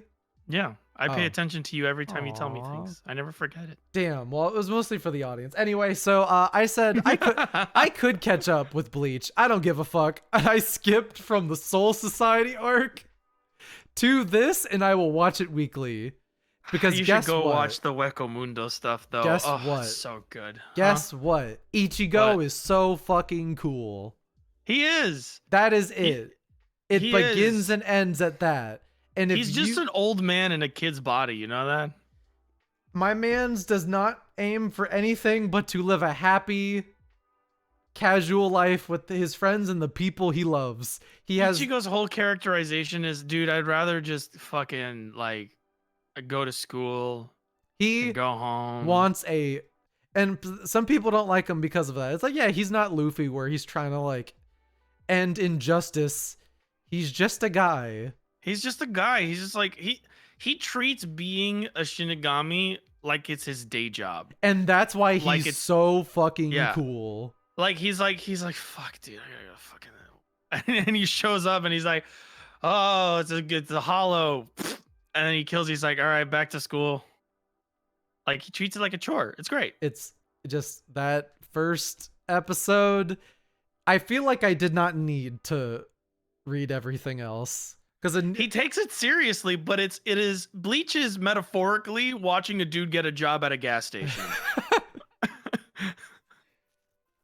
Bleach is about a dude. He just goes to different gas stations. He just works at his job is gas station attendant, and he meets all these people who also work day jobs, and they're just like, "What do you do for a living, dude? I'm a librarian, dude. I'm this, dude. I'm that," and it's just a bunch of people who have to deal with shitty customers. That's the whole metaphor of that whole story. But I will say, I might get flayed alive for this. If you don't want to catch up, just watch Thousand Year Blood War. Just pretend it's a cold open. Yeah, honestly, because I was like, I had some questions, and then immediately I was like, no, I want to see Bleach. I want to see the premise Ichigo. Is so simple. I want to see Ichigo do cool things. I'm gonna. He has powers. That's it. I am going to now sit through 52. I'm gonna spend the next 52 weeks of my life just going, Ichigo's really cool today. The end. So good. I want to go back and watch Bleach because I do enjoy that world. It's a cool setting. I gotta like grit my teeth through the filler because I do want to watch the filler because I tend to find with anime I tend to find good things in filler, and I'm spoiled with One Piece because One Piece filler is good actually. And like I do find sort of like sometimes sometimes filler arcs can be good because it's just some guy that gets the license for an arc and they're like, figure it out, and he's like, okay, and he does his best to tell a story, or they do their best to tell a story with the existing license, and sometimes they nail that theme and they nail that fucking like idea, and you watch it and you don't realize it's filler arc. That's the best kind in which you don't. Yeah, and it's when it's given to someone who respects the material enough. And thank you for those people who do that, who sit through the material, who go through the extra crunch and put themselves through that kind of ordeal to make sure they tell you a fitting story in that world with those characters, as opposed to the people who still work just as hard, but understandably don't put themselves through that and just, do bottom barrel anime bullshit just to get something out every week. Like you're both incredibly hard workers, but the guy that sits there and like mentally anguishes over writing something good, like I have so much respect for that person and for the work that they put in. Anyway, we should get into the news. We have a lot of news, but thankfully I have a great way to bundle it all together. Okay. However, I need to pee really bad because I drank this while you were talking about anime. Oh yeah, this really is the fuck it. I guess this is the anime cast. We're wearing anime shirts. It's an anime cast. It's fine. But yeah, no, go pee. All right. Break time. Chat, let's appease the VOD viewers. Ask questions of me. I will repeat them, and then I will give a bullshit answer. Sometimes it looks like I'm not actually looking, like I look down like this. That's just because I'm looking at myself when I should be looking right here. But then I can't see how I look, so I gotta kind of like. It's not gonna work. So let's talk, chat. Let's have a parasocial relationship real quick. I don't like you very much. I'm kidding. Pick a JRPG to finally start. Tales of Symphonia.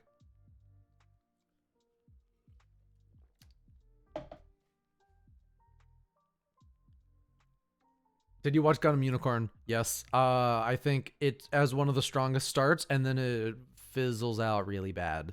And I think the show has some really weird show. I know it's an OVA. I watched the OVAs. I just arrived. What did I miss? I talked about anime for an hour and a half. Dead ass. The ass is so dead right now. Like, my ass is so freaking dead, bro.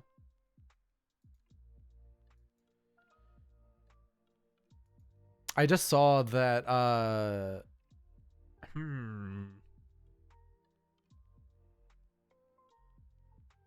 the Thrice Upon a Time, theater viewing tickets just went on sale. I might buy that real quick. I want to go see that movie in a theater.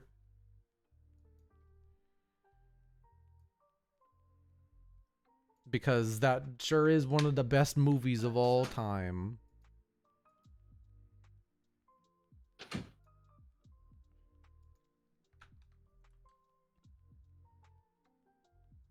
Hello, GC. Ow. GC, you want to know what I didn't play? Okay. What? You had your own segue? No, I'm. You asked me a question, so I went, hey. I was a bit delayed, so I just thought you were being an asshole. No. You know what I did not play this week, but I really wanted to? No More Heroes 3. GC, would you like to hear why I have not been playing No More Heroes 3? Please do. Fuck Amazon. Oh, did we have the Disco Elysium story on the docket? No, but we need to have that on the docket. We do need to have that discussion. Hey, everybody. We're going to get into No More Heroes 3 yes, of course. With you right now.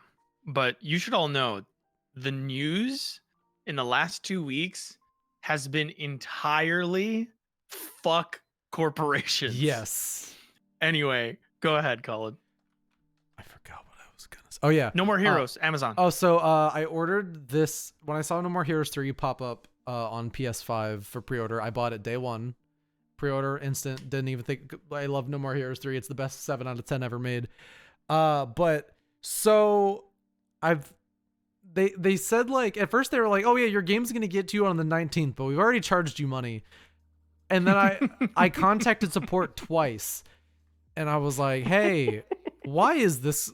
Why can I buy a copy, like a new Amazon copy, and get it in 2 days? And why can I also go to Best Buy and then go buy a copy right now, but you're trying to say that it's getting to me on the 19th? And they're like, the maximum ship date will be the 19th. I'm like, I know. That does not answer my question. I know it is. Why? I really wonder if you can order. I really wonder if you did order, like if you had the money to just be like, fuck it, and you ordered a second one, if that second one would get here before the first one. It probably would. Well, no, and now they've bumped me back to, I'm getting my copy on Saturday. Okay. What should have been a very normal release got a bit fucky. This has been kind of all over the place since yesterday. So essentially what happened is the console release of No More Heroes 3 and the PC release were done by different companies. Neither of which are Grasshopper manufacturer. Could you cancel it and buy it in stores? I tried to do that, and they said, no, we already shipped it. And Cullen would have to process a return. Yes. Which means he would have to wait for it to get to him and then send it back, which would defeat the purpose. Yes, because by then I have the game. So the PC version of No More Heroes 3 and the PS5 and all the console versions, 2 different companies. Yeah. Which is already a bit weird. And which is odd, but on top of that, extra weird because for those of you who don't know, when No More Heroes 3 came out on Switch, Suda51 had to give the license back to Marvelous. I don't know if Suda gets anything from the release of this game. That's not saying he gets nothing. I don't know how it works. He may have some royalties attached to the game itself because he worked on it, and that might have been part of the contract. Or like, knowing Suda, it would probably be the company makes a little bit. Sure. Grasshopper gets royalties for it, basically. Yeah. So it clearly was not Grasshopper who did this, but when we started seeing the console version stuff, it looked pretty impressive. It looked, because a lot of No More Heroes 3 is struggling to run on the Switch. You said so in your. Did you make a video? You made a video, right? No. You made a. No, you showed me video after it came out. I remember I was on a stream when you were playing it. Yeah. But I remember, did you cover that on RPG site? Not on RPG site. I tried. I could not get no, it was another site. I could not get I could not convince the RPG site people that it was an RPG. That's an action RPG. It is an RPG. Action RPG. It is indeed an action RPG. They were like, an action RPG. This is a that game. They were like, this is a hack and slash game. I was like, no, it's not. That is an action RPG. And then I asked people, and they were like, it's a hack and slash. And I was like, you motherfuckers, it's an action RPG. It's very blatantly an action RPG. Yes. Just because Suda makes a funny RPGs are stupid joke doesn't mean it's not an action RPG. Yeah. But so yeah, but I covered it. I made a review on it on some site. And they had to do a lot of shit to get that game running. Like I found out if a cutscene is happening in the city, it removes the actual skybox and puts a still image of like a blurred background behind the characters to simulate a city. Because the game would die if it tried to show anything in the distance. Jesus Christ. It's got so much gunk on it. I love that game to death. But anyway, the PS5 version was looking really good. Because it's like, oh, backgrounds are actual backgrounds. Like there's clouds in the sky. There's clouds. It's like, oh, you're actually...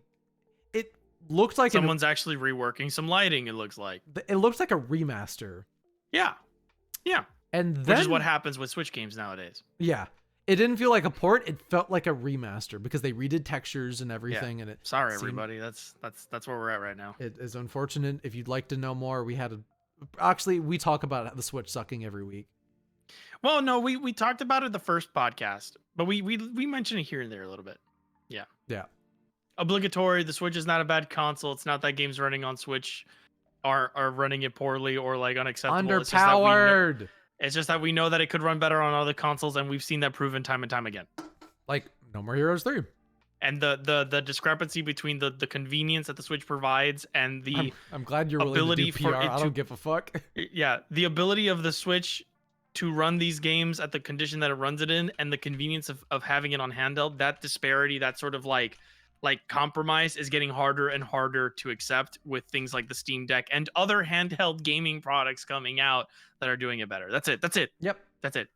But anyway, speaking of the Switch version of No More Heroes 3, if you buy it on PC, that's what you're getting. Which is super confusing for Cullen and I. But there's originally that's where the story That's where we thought. That's where the story would have ended. But apparently it goes deeper. Someone found, I have not seen this actually like a comparison video. Someone found that if you edit an INI file, you can essentially turn some knobs and switches and make it like the PS5 version. Which would make sense because it would make sense that there would be an internal build of No More Heroes 3. Yeah. Right? And then they would have to turn things off to get it to run on Switch because porting it to other things was probably in the pipeline. It was probably the plan. They probably wanted it. They wanted to do that, so they probably built it with that in mind. which lends us to question why the PS5 version and the PC version were made by different studios, completely different people, and why the people that did the PC version didn't go through the trouble of yeah.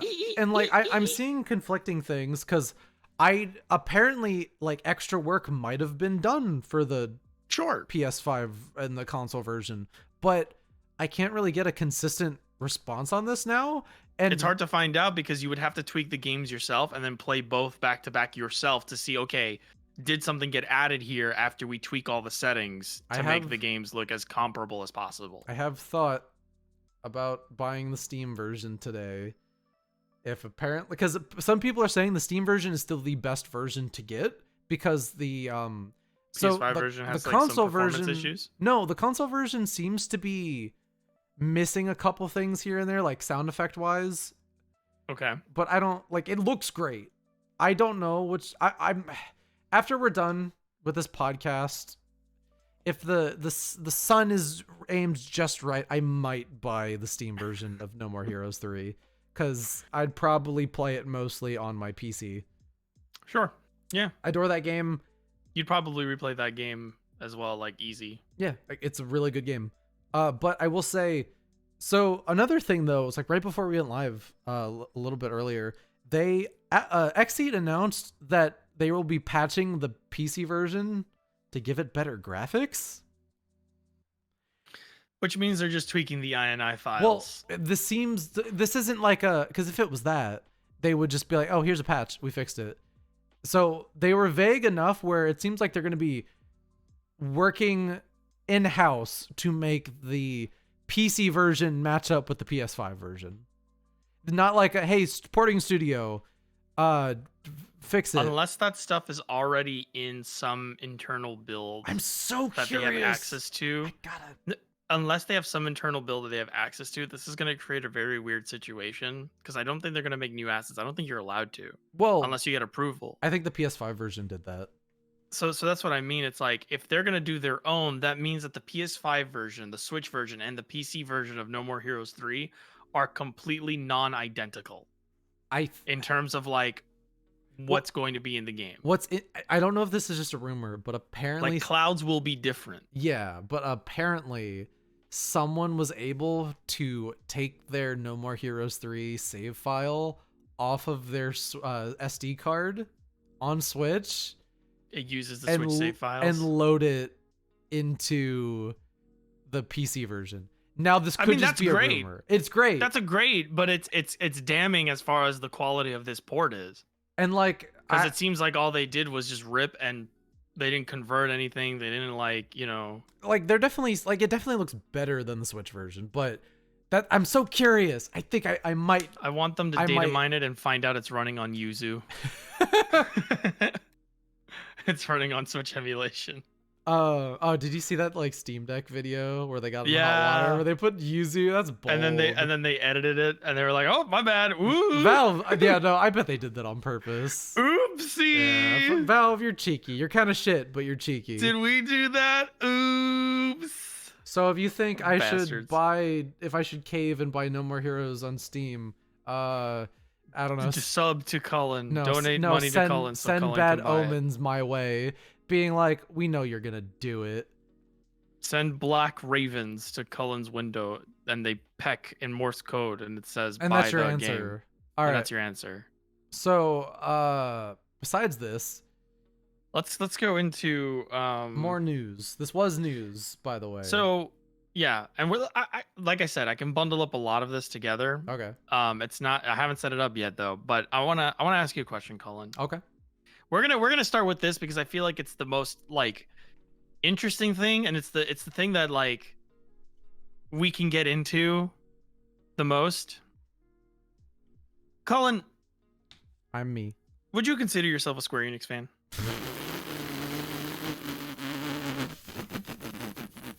Sorry to put you in the hot seat. Just give me a second. I need something like. You can see exactly. Airdrix. You can see 11. Yeah. Cullen, would you consider yourself a Square Enix fan? Yeah. So Little like bit. so okay, so I wouldn't. Not me anyway. But I will say that I enjoy a lot of Square Enix products. More than my fair share. Okay. Now I want you to do me a favor, Cullen. Yes. We're gonna do some image training a little bit. I am reaching Zen so hard right now, balancing this little guy. If he Ah! drops, he's broken. It is. You're so lucky. He's a little snow globe. Look at this. Oh, don't break him, please. That's probably very expensive. It's plastic. No, this is Yeah. like $20. They have a bunch of them at my That's local a lot game of- store. It's a lot for $20, and that's not that much for 20. That's expensive at $20. No, but in my opinion. it's really cute. Yeah, of course. And the metal king slime is like my favorite slime. Yeah, I know. Anyway, I'm just saying, like, I'll let that's you a very continue with your expensive setup. piece of material. So let's do some image training. Okay, I want you to separate yourself from being a Square Enix fan. I love Call of Duty. This is not going to go in a dark place. Okay, you don't have to become an Activision fan. That's not the opposite. That's giving way too much credit to Square Enix. I am a Nintendo YouTuber. Okay, yeah, that's fair. Yeah, okay. Yeah, you're a Nintendo YouTuber. Okay. So I want you to separate yourself completely from Square Enix. You know, a Nintendo Direct comes out, they announce a ton of Square Enix games, and you think the Direct's bad because you don't play RPGs. I hate Japanese role-playing games. Unlike anything Nintendo makes, I secretly have racist thoughts against Japanese people. Perfect. Okay, so let us go down. My name is Low. Continue. Oh, I'm sorry. Okay, so Metroid. Another Kirby game. Oh, too much Fire Emblems. Emblems. Xenoblade is cringe. What is this? Why are they speaking in non-English? Whatever. Okay. So back to the point. A lot's happened to Square Enix in the last 2 weeks. I hate hasn't Square it? Enix, bastards. Well, okay. What do you want just me to pull do? yourself away. Just pull yourself I away. am literally from... doing that right now. All right. Am I the straw man or not? You're not the straw man. We're not. I'm not straw manning. No, We're gonna do a little bit of an analysis of the stuff that's happened to Square Enix in the last. I thought we were doing a weeks. role play. Are we not doing a role play? Yes. Wait. Okay. Yes to the no. You are an armchair CEO. Oh, and I'm a different guy Square now. Enix. No, you're an armchair CEO who's also a Nintendo YouTuber. You've never heard of Square Enix before. So, okay. Okay. All you know is business and Pokemon. Okay. I am Donkey. Let's go. Well, you just said the quiet part loud, but all right. I'm Dicky. Dab. Dumbledore. I don't actually. So it's jokes. Don't fucking get mad at us. All right, continue. So, you are Doug Bowser. I'm Doug. I like Doug. Doug is so great. He's great. I love Doug. He's sorry. We're getting distracted. You're distracting me. God damn it. All right. Okay. Okay. Let's talk about the news that's happened to Square Enix in the last 2 weeks. We can start. Let me start with stuff that happened a month ago. Just this sets up the stuff that's happened. 2 months ago. Square Enix sells off its Western IP division, right? It gives up Tomb Raider, it gives up Hitman. Yeah. It gives up all of this. Rumors abound. Cullen and I talk about it behind the scenes. We figured there's no sources here. It's all bullshit. Yep. So we don't really talk about it. And we don't really care. To be honest, it's probably bullshit. No, I don't. Yeah, I honestly don't give a fuck. Like, however, let us continue with the news. Yep. Okay. I don't know if we talked about this on the podcast last time, but Square Enix's weird marketing job with its mid-budget games. I don't know how you feel about that. Did we talk about that? So I used to care a lot about sales numbers, and I'd always be like, "Oh, this game wasn't even marketed." Like, I don't like I don't. But like having said this, y'all, they let Dio Field out to die. That's kind of what I'm getting at. I'm not really caring about the sales numbers. I'm talking about like seemingly the zero faith or the assumption that it's going to market itself. I don't know what it is. It's one of It's these like things. probably not wanting to spend money, probably a bit Sure. of like, oh, it'll market itself, like yada yada yada. Okay, but this isn't just for DioField. This is for, I mean, for a little bit of lately. I think maybe like this year, especially, like a lot of mid-budget Square Enix stuff has come out or We're been getting announced, so much more too. and we don't know half of what's coming out, or like a lot of Unless you're people me. haven't gotten, huh? As unless you're me, then who knows Unless everything you, about every Square Enix game? because you have your yeah, like obviously you're gonna know, and I'm gonna know. You know, I'm gonna know less than you, but we're gonna know a good amount. Yeah. Between the two of Oh us, we're yeah. probably gonna know. Yeah. Oh yeah.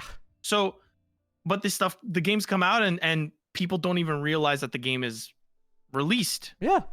or that the game exists, or what the game is about. You know, DioField, Valkyrie. We saw a bit of this with Twewy, but I think Yeah, Twewy, honestly, I think Twewy got more than anybody else. So the thing is, More everyone likes to than be the other like, ones. oh, Twiwi's marketing was bad. It was honestly marketed a normal amount. Yeah, they had like a really good like voice actor trailer. Yeah, like they just people who wanted it bought it. Everyone acted like it needed to do more.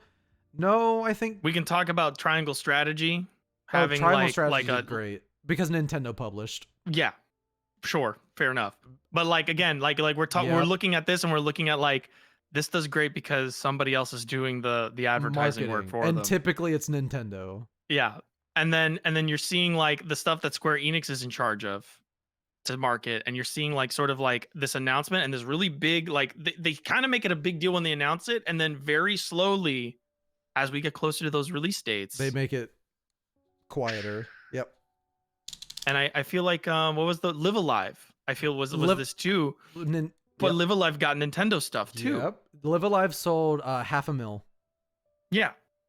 Just because Nintendo put it in a direct, or because they let Nintendo took it for a direct, and then they followed up with announcements for it. Yep, Nintendo is really good because they don't want any of the things they put on their console to flop. Yep. Period. Mm-hmm. So okay, so we've got them selling their Western IPs. We're noticing a trend where they're not marketing their first party mid-tier, mid-budget tier, I think, you know, not their big swingers sort of games, right? We don't have numbers for it. Besides, the only numbers we have are physical Japanese retail sales. Yeah. And there's already like, if you pay too much attention to those, you're not going, like, you're not getting the full picture, because the context behind Japanese game sales right now is, one, Japanese people are buying a lot less games in general. We've talked about this, where it's like one of the reasons why the Japanese video game market is no longer in Japan. It is like they care more about worldwide sales, and that's very smart. Yeah. And those are the companies that will stay afloat. Yeah.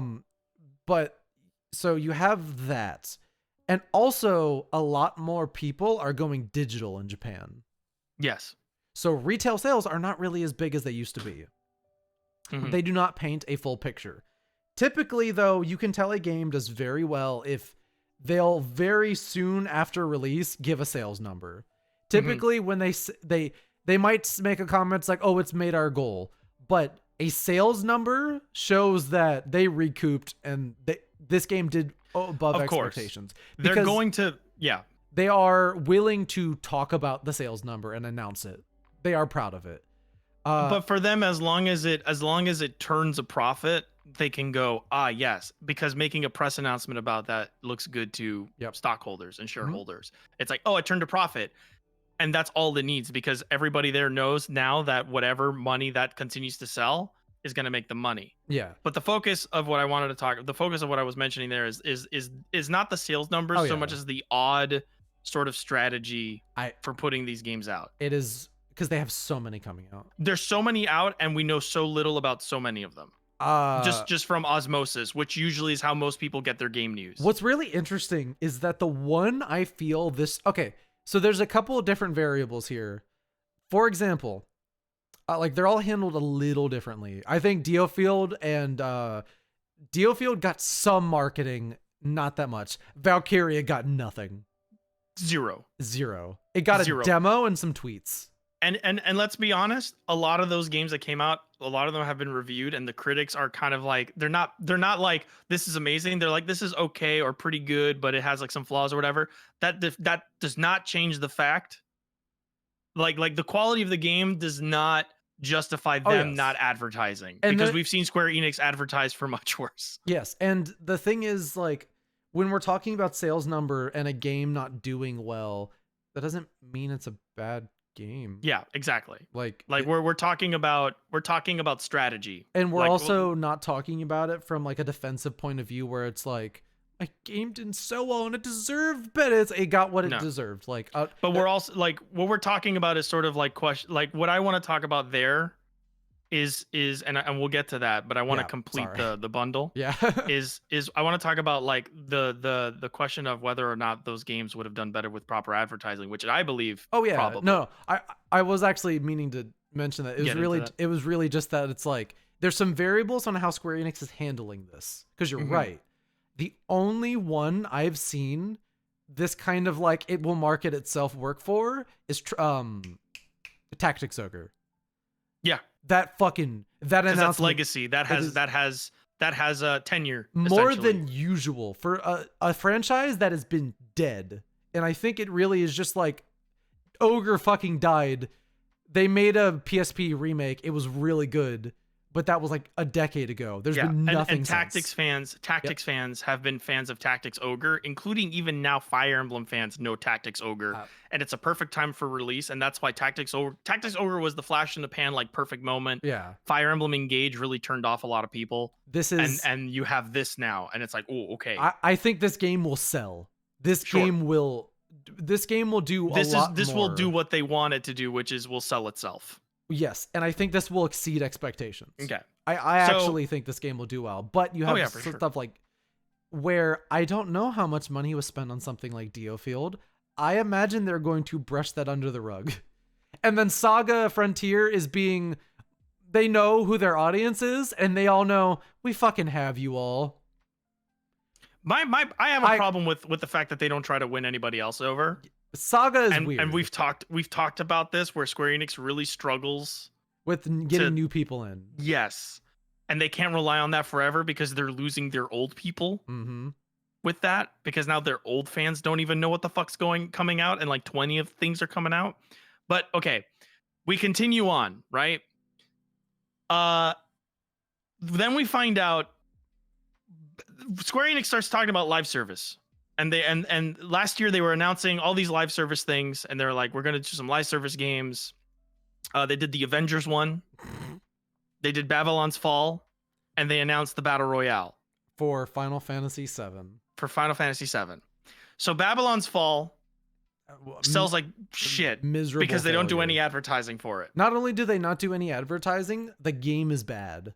The game is also bad, and we knew, because remember we watched this Platinum together. Made it. Yes, but also we watched the interview and we watched all those people, and you will remember, and you can go back and see, because I think we have it on the VIBECAST channel. I think maybe they are doing dev interviews with the devs for one of the press releases that they did at one of these events, and I am literally sitting there going, "Oh, these people are miserable." Like, you could tell. It's like, dude, they put these people in front of a camera to lie. And it was so obvious they were not enjoying it. Now, so we all knew that game was gonna fucking fail when it came out, and also all of the previews, even the footage they showed us, it looked so fucking rough. It looked rough from the get-go, and then people played it and said, "This is bad." Yeah. So Babylon's Fall, then they promise. Well, to be fair, Platinum Games promise, oh, we're gonna keep it up to date. We're gonna do that. We're gonna do this. Forget that. No, it's dead. It's dead. They announced that it's dead. They're not doing anything else. It's shut down it's shutting down in February. We're done. You can't buy it anymore. If you got lucky, you could have gone to a GameStop and gotten copies before they threw them away because they're worthless. And it's an Anthem situation all over again. And I know that for a fact that Square Enix pulled the plug on that one. Honestly, probably in conjunction with Platinum. Platinum probably was like, "Hey, this isn't gonna work." Here's the thing, we're bleeding money. I look at and that's this, a smart decision. It is a smart thing. From what I've gathered, because a lot of people were like, Square Enix ruined my Perfect Boys Platinum, so they made them. No, Platinum's been this is a pretty Platinum middling thing. For a long time. This Platinum is literally I think even before this they were opening their own live games division. And the creator's like, oh, live games is where we want to push things. And then after this failed, he was like, we're going to keep doing live service games. And it's like, they're so wrong. Platinum. They're so wrong. I have decided I will be playing Bayonetta 3. I look forward to updating the podcast on my experience of playing Bayonetta 3. We will talk about Platinum one day, because Platinum in my opinion, Platinum is a company that used to take on jobs to afford the really cool games they wanted to make. Yep. And ever since that Scalebound project fell through for whatever reason, they have never recovered from whatever financial loss they took from that. They did. Well, they got one on Nier. Sure, that's true. That saved the company. Yeah, and I know Astral Chain might not have sold well, but I remember Astral Chain being like an honest to God video game. It did? It sold fine. Okay. Yeah. I don't think it blew up the world. I think it probably turned a decent profit. Okay. But Platinum's kind of like creatively, I feel like they've been really bankrupt. I was gonna say, it's like I feel like someone found out that they make more money doing cheap tie-ins or doing work for other people on the low. Yeah. And that's made them more money. And I really feel like whoever's in charge there has kind of stopped caring about the creativity. Yeah, but which sucks, because that company was founded to be a creativity thing. Astral Chain did over 1 million. That's pretty great. Okay, no, we sold. You did great. Yep. Wish the game was good. Yeah. So but Babylon's Fall. Yeah, Babylon's Fall is because what I imagine is they did Nier, and they're like, this is good, let's collab again. And yes, we don't know whose idea of it was to do the live service, but considering that Platinum has learned nothing from this, I am going to assume it is Platinum's fault. Okay. I think Square was probably not against it, but I don't think it was like, oh, they forced them to do it. No. Yeah. So, but it definitely is like Square pulls out of that one. Which, smart. This one was a smart decision. Okay. This is off the back of Square admitting that Marvel's Avengers was a disappointment. Yep. But their insistence that they still want to do a live service game. They still want to try live service games. Obviously, Babylon's Fall didn't work out for them. Y'all, Square, do you forget that you own one? And it is currently keeping your company afloat? It is called Final Fantasy 14. It is. But I'm sure they were like, I want another. Yeah. And then, literally today... Was it today? It was today, right? It was this morning. It was, yeah, basically this morning. I know because I think it was like at 3 a.m. Because I texted you and like this fucking fugue say, I was like, podcast story, bedtime.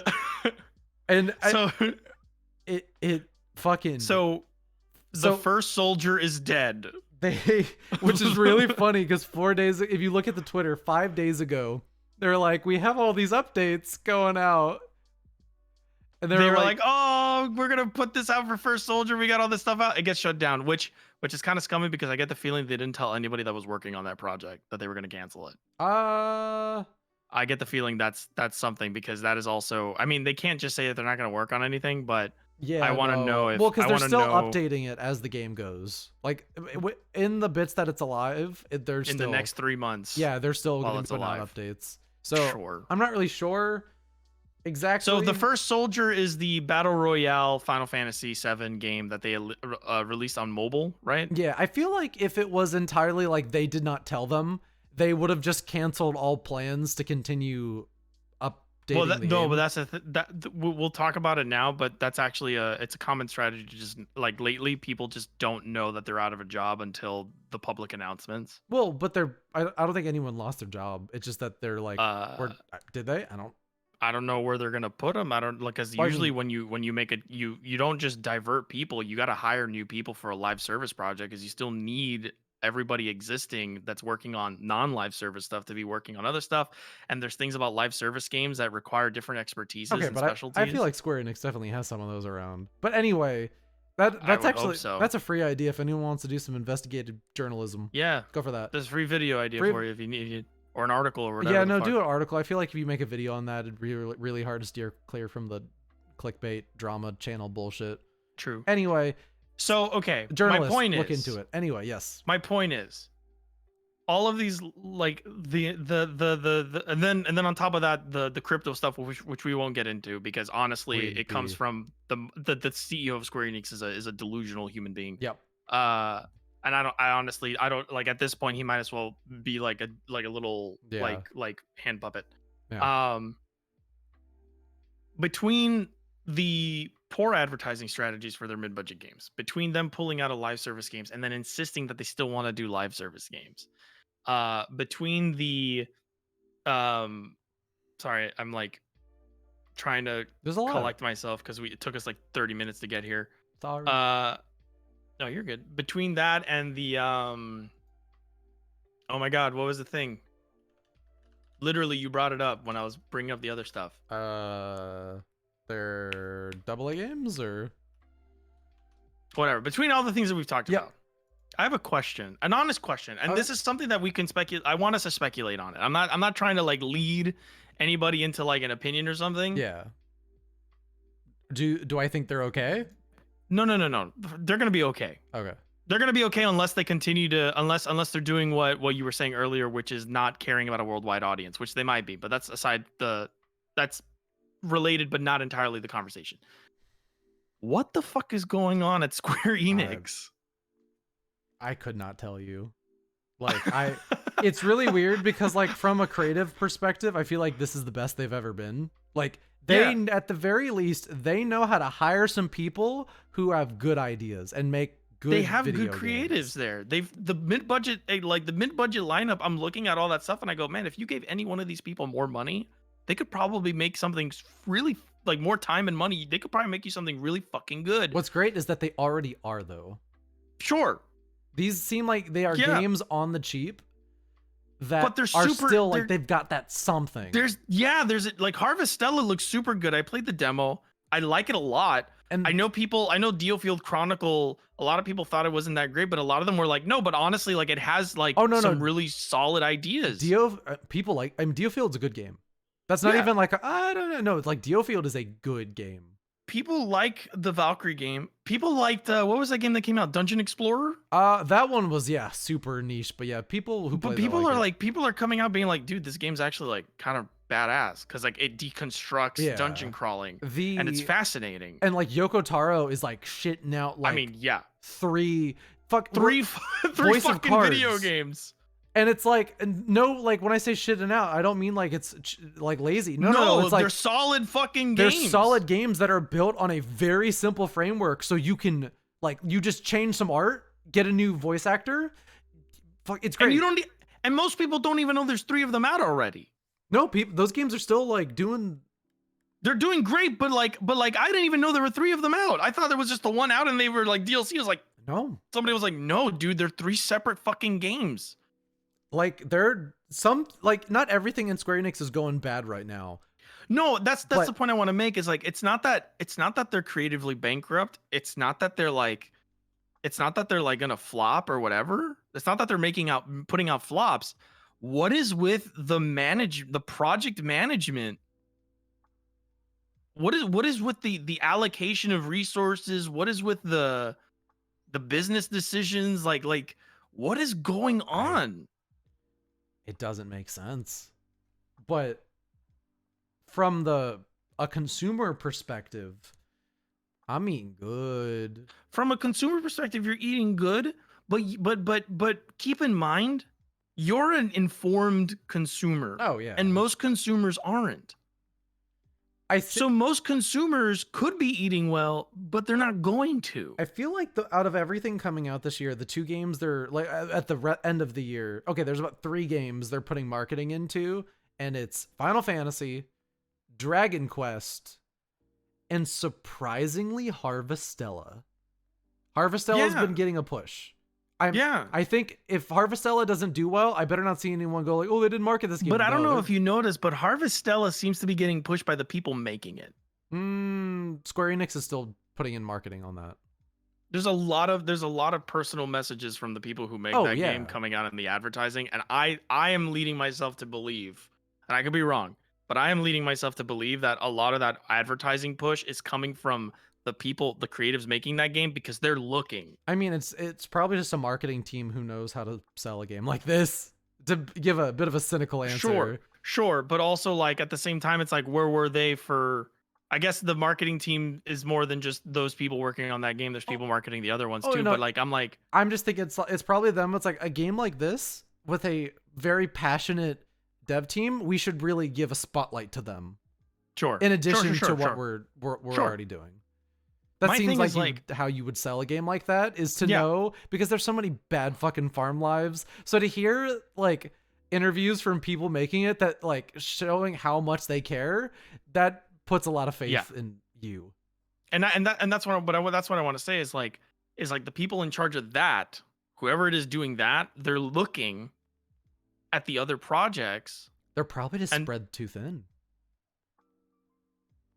Man, like can you like entertain the thought of like, if we had half of these games coming out this year or in the recent or coming out, and then they all had twice as long to get made, and they just had more resources to divert to these right now, as far as like attention and goes, and like, can you imagine how much better these games would have sold, or how much more attention they would? I probably would have bought Diofield Chronicle and Valkyrie if I had seen more about it. I don't want to make those purchases because I'm not informed. Yeah. And I follow the Square Enix accounts. Like I follow those accounts on Twitter because I have to. But because I'm doing this shit. At the same time, I think the strategy is, again, low budget, hire some people who love the medium, and not like they're not paying the creators enough, like, because Square Enix, I'm not saying that either. No, I just wanted to make that clear. It's like Square Enix, what they're doing now is they will find studios, they give them money, and they maybe send a creative over there from Square, like a writer or something, probably. They say they take little amounts of money to make lower budget games, sell them at normal prices, unless that it's a port. They typically price those fairly. Like, I think like Tactics Ogre is like, okay, Tactics Ogre's full, but like Tactics Ogre is like basically a remake. That's a whole yeah, no, they're putting work into that one. Sure. I think they still do some dev internally, but a lot of it is commission a studio to make a game on the cheap, give them a little bit more money, make it presentation wise sound, so it's not a big investment. And if that investment pays off, it pays off big. If it doesn't, we don't really lose that much. But then that challenges the idea that they're trying to promote these young creatives, or these creatives that are from smaller spaces, because it's like, you're claiming like they can't say, oh, we're hiring people that have vision and innovation and imagination, but then we're also not going to take we're going to take as little of a financial like effort to support them as possible, because if they fail, we don't want to look bad, but if they do well, then we reap the benefits. I don't really feel like there's a lot of creative I don't think there's a lot of creativity involved in that. I don't think there's a passion for the creativity in that business decision. But I will say this. But that's what I said. They know how to hire people who have that passion, but they don't have it themselves. Is that what you're saying? They're businessmen. I'm saying like someone is clearly making these decisions where Or I imagine the creatives at Square Enix will say, I want to make a game. This is my pitch.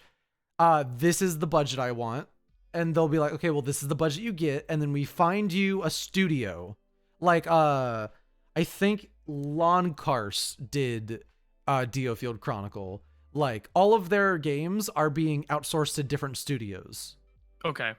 So they have the creative. It's like, this is the studio you're working with. Make your decisions. And then if your game does well, we will give you another chance. Or maybe you'll get a sequel. I don't know. We're kind of just in a find out period. Like, we're waiting to find out how this does. The problem is that instead of finding out, you can more guarantee the success of a game with better marketing, advertising and good marketing. And we've seen that proven. We know that's proven. But at the same time, if you spend, because marketing can be expensive. Yes. But they are currently sitting on a bomb in the making that is that what's that one fucking game they delayed because God of War is coming out. It's by the 15 people. Yeah, you are currently yeah, exactly. Exactly. And that is the But game. that proves my point. But that is their AAA game that they're marketing well that looked so bad once it got revealed. Or like Forspoken. Where Forspoken. most people, like I think that game's going to do okay. But I think they realized how long they've had to delay and push it back. They're like, oh. My thing is, how can I don't know how they could have put themselves in this situation. They want, okay, I can tell you why. And they can because they keep getting bailed out by 14 and by like a bunch of there's that, but that they are essentially trying to make they are, because you remember Nier Automata? Yeah.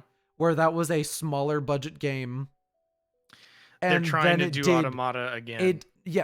Automata was a huge success for them, and they barely spent any money on it. So my theory is that they are basically trying to they're trying to make a bunch of automatas and see what does well. But it's so like it's weird strategy. But it doesn't make sense because we're looking at all these games coming out, and you yourself said that all of these games have like something about them. They're all good. I don't think they've made a bad game and this year. But that's my point. Where it's like they're trying to do an automata when all of these could be an automata situation if they just gave them gave those games attention. If they just nurtured that actual project. And it's confusing to me because you could be making way more money. And I genuinely mean that. I genuinely mean that you can be making way more money just by virtue of people actually knowing your game exists. We talked about how you're eating well and how you can only be eating well if you know those games exist. You won't eat well if you don't know there's food on your plate. I mean, what they're probably doing is this is an experiment. This is a dumb experiment because it also doesn't make any sense to me because it's like Automata was one project. You know how we always say, we like call out companies where it's like, they tried something and it didn't work and they refuse to try again. Yeah, but they're trying too much. See, and this is the they tried something and it worked and they insist that one time that it worked is going to work again. Okay, now this is the same idea. It's just in the context of success than it is in failure. Here's the thing. This is why we might look at this a little bit differently, but not that much. Sure. You go, what the fuck are they doing? I go, someone doesn't know what they're doing, and I don't care because someone made a bad decision, and the result of that decision is getting a bunch of very creative people the avenue to make what they want. True shit. And that's getting a lot of creators. It is getting a lot of developers in a project of passion projects, and it's very clear that they're passion projects, and that's great. But in the long run, the long run, those creators will be those developers. If their games don't sell well or if they look bad, that'll do more damage to their careers. But not necessarily, because if all of the games review well.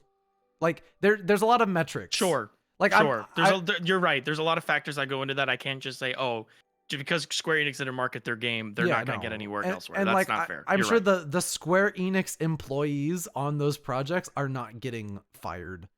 No. Like it's not a situation where I'm sure they're like, if we do this, we'll maybe make more money.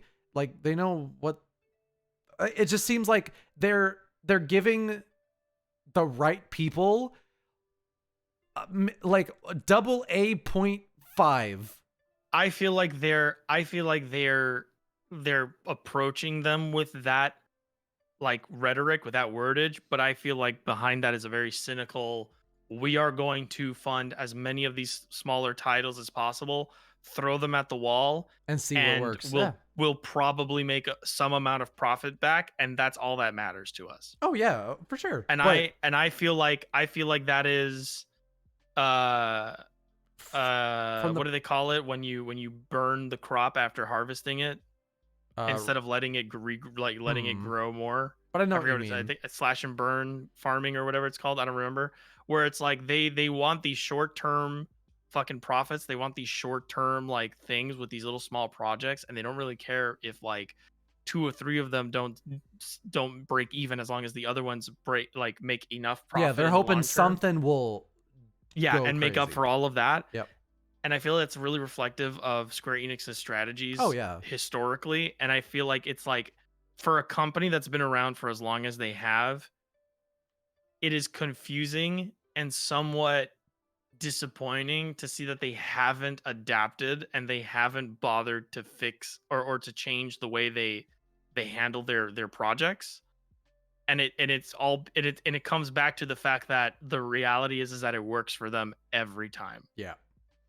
Now, And that sucks, because I think those creatives that they give those projects to and the green lights to deserve better. Of course. And that sounds crazy considering they're given the chance to make the games they want to make. But I think it's sort of like you have nothing or you want something and you're given some of it, and you don't realize how much better you can be treated or be given the opportunity elsewhere. Is that it is impossible for us to tell how this will work out and how it will affect the people given the chance to make these games. It's impossible. Like, we can't know that. I'll tell you this, because the flip side of this in the long term is the reason you don't like, is the reason you still have feelings about Bravely Second. The reason, like, in the long term, you have them nurturing these projects because they don't care. One of those is going to get big, right? They're going to get the opportunity to make a sequel, and they're going to be more ambitious.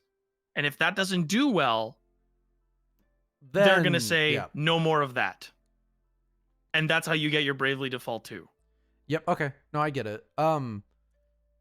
But as someone who and this is like, it makes me sound basic as fuck for this.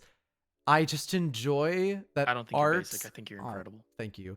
I enjoy that corporate mismanagement is spawning works of art. And that's such a pretentious way to look at it. But I genuinely love, like, I've shifted. Ignorance. Oh, that's fuck you. No, not you. I'm saying corporate ignorance is spawning works of art unintentionally. Yes. Where they are making bad business decisions that is giving some people the chance to just do their all or nothing, maybe. But it's not a bad business decision in the sense that they are knowingly doing it. They think it's a good business decision. Yes. Which is why it is not a good business decision. Yes. But that's why it's so frustrating, because you're seeing this happen surrounded by like all this other stuff that they're doing. Oh, we're pulling out of this, we're pulling out of that, we're going to do live servers, we're going to do NFTs, we're going to do this. And it's frustrating because I see potential going to waste with a lot of these games and a lot of these projects. Thank you for the follow. Really, you can say Drakengard. Which? About what? About what? Like, every time someone says it's like, oh, Colin, what is it? What you could you could say this. It's like, you think I remember what I'm saying 5 seconds after I say it? I say something off to the next. Live. I'm off to the next outlandish thing. I don't have this time. Shit ain't rehearsed. We don't got time for that. Go. But I will hate on Drakengard every chance I get. Square Enix content mill. Say shit. I love Square Enix games, not because of Square Enix, but because they got some really brilliant people. Some really talented people in it. They got some really clever, talented people who get it. And I'm still burned by. I mean, I know I'm not that burned by it, but I'm still burned by the Tabata thing. Forspoken coming soon. Dude, Forspoken's gonna be like, I think that game will be like okay. Well, Tabata's not on that project, right? Well, I think it's like he's in the mobile mines now. A lot of his studio outside of Square Enix, yeah. But like, if that game, you know what? If that game comes out and it fucking rocks, great. I don't think that game will sell. At least I don't think that game will sell enough to recoup the cost, because that is a AAA ass video game. And I think it's very telling that every time they advertise that game, people go, "What game? Oh, that game."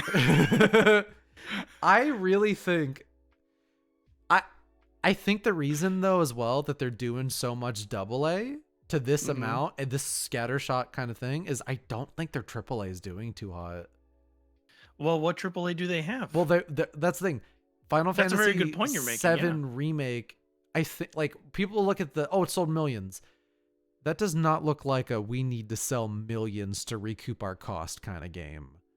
That's a long-term. That's a game that will turn That profits game, far from now. no, that game probably cost a lot of money, especially Nomura's on the project, so yes, well, okay, he spends a lot of money on this project. he does, but he knows how to manage a project when Square Sure, gets he out of does. his way. Yes, yes. Which is why this game took so long to come out, is because Square kept getting in the way, and at some point Nomura was like, no, we're doing this. Shut up. Well, remember, he didn't even know he was directing it until they announced it. Yeah. But so with something like that, it's like you put him on a project, he can get it done. Like when the Kingdom Hearts games were just 3DS games and Square Enix didn't give a fuck about them because they were on DS and 3DS, he put those games out pretty regularly. And then when he was like, all right, let's do 3, and everybody suddenly Kingdom Hearts was like, well, Kingdom Hearts was always popular, but suddenly when it was like around that time, you could tell that Square Enix was like, hey. Well, you know what was going on around that time, right? Also the situations with 13. Yeah, but like in what kind of the problem and also like the predominant stuff of 15. No. I mean like more like the prominent issue with the industry at that time. The earthquakes? No.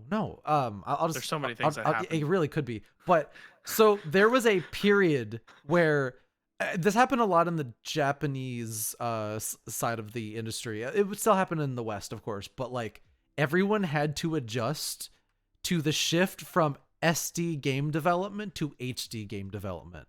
We also went through a video game crash. We did, but that's true. I forgot. That's part of what that was. A lot of people realized, oh my god, it costs way more money to make a game on a PS3. And so I'm sure a lot of what Kingdom Hearts 3 was, and a bit of even FF7 maybe, was, oh my god, we don't know how to make a PS3 game. What the fuck happened with 13? Oh my god. Where like 13's issues as well are because it's like they had to learn how to do HD game development. And they completely underestimated like the whole. Well, I mean Sony botched a lot of that too. Oh yeah, the whole industry struggled that gen. Yeah. And that's why like a lot of that stuff is also harder to port nowadays. But anyway, so that's why Lost Odyssey is the real Final Fantasy 13. But you look at like now where they have their tools and they know how to use them. Stuff like the fact that like they're working on FF7 remake part 2 and 3 at the same time. Well, that's just smart because they'll have a cohesive story. Oh yes, but what Thank God. I got a bit of a theory with that where it's like I think Final Fantasy 7 remake did okay. I don't think it did that well.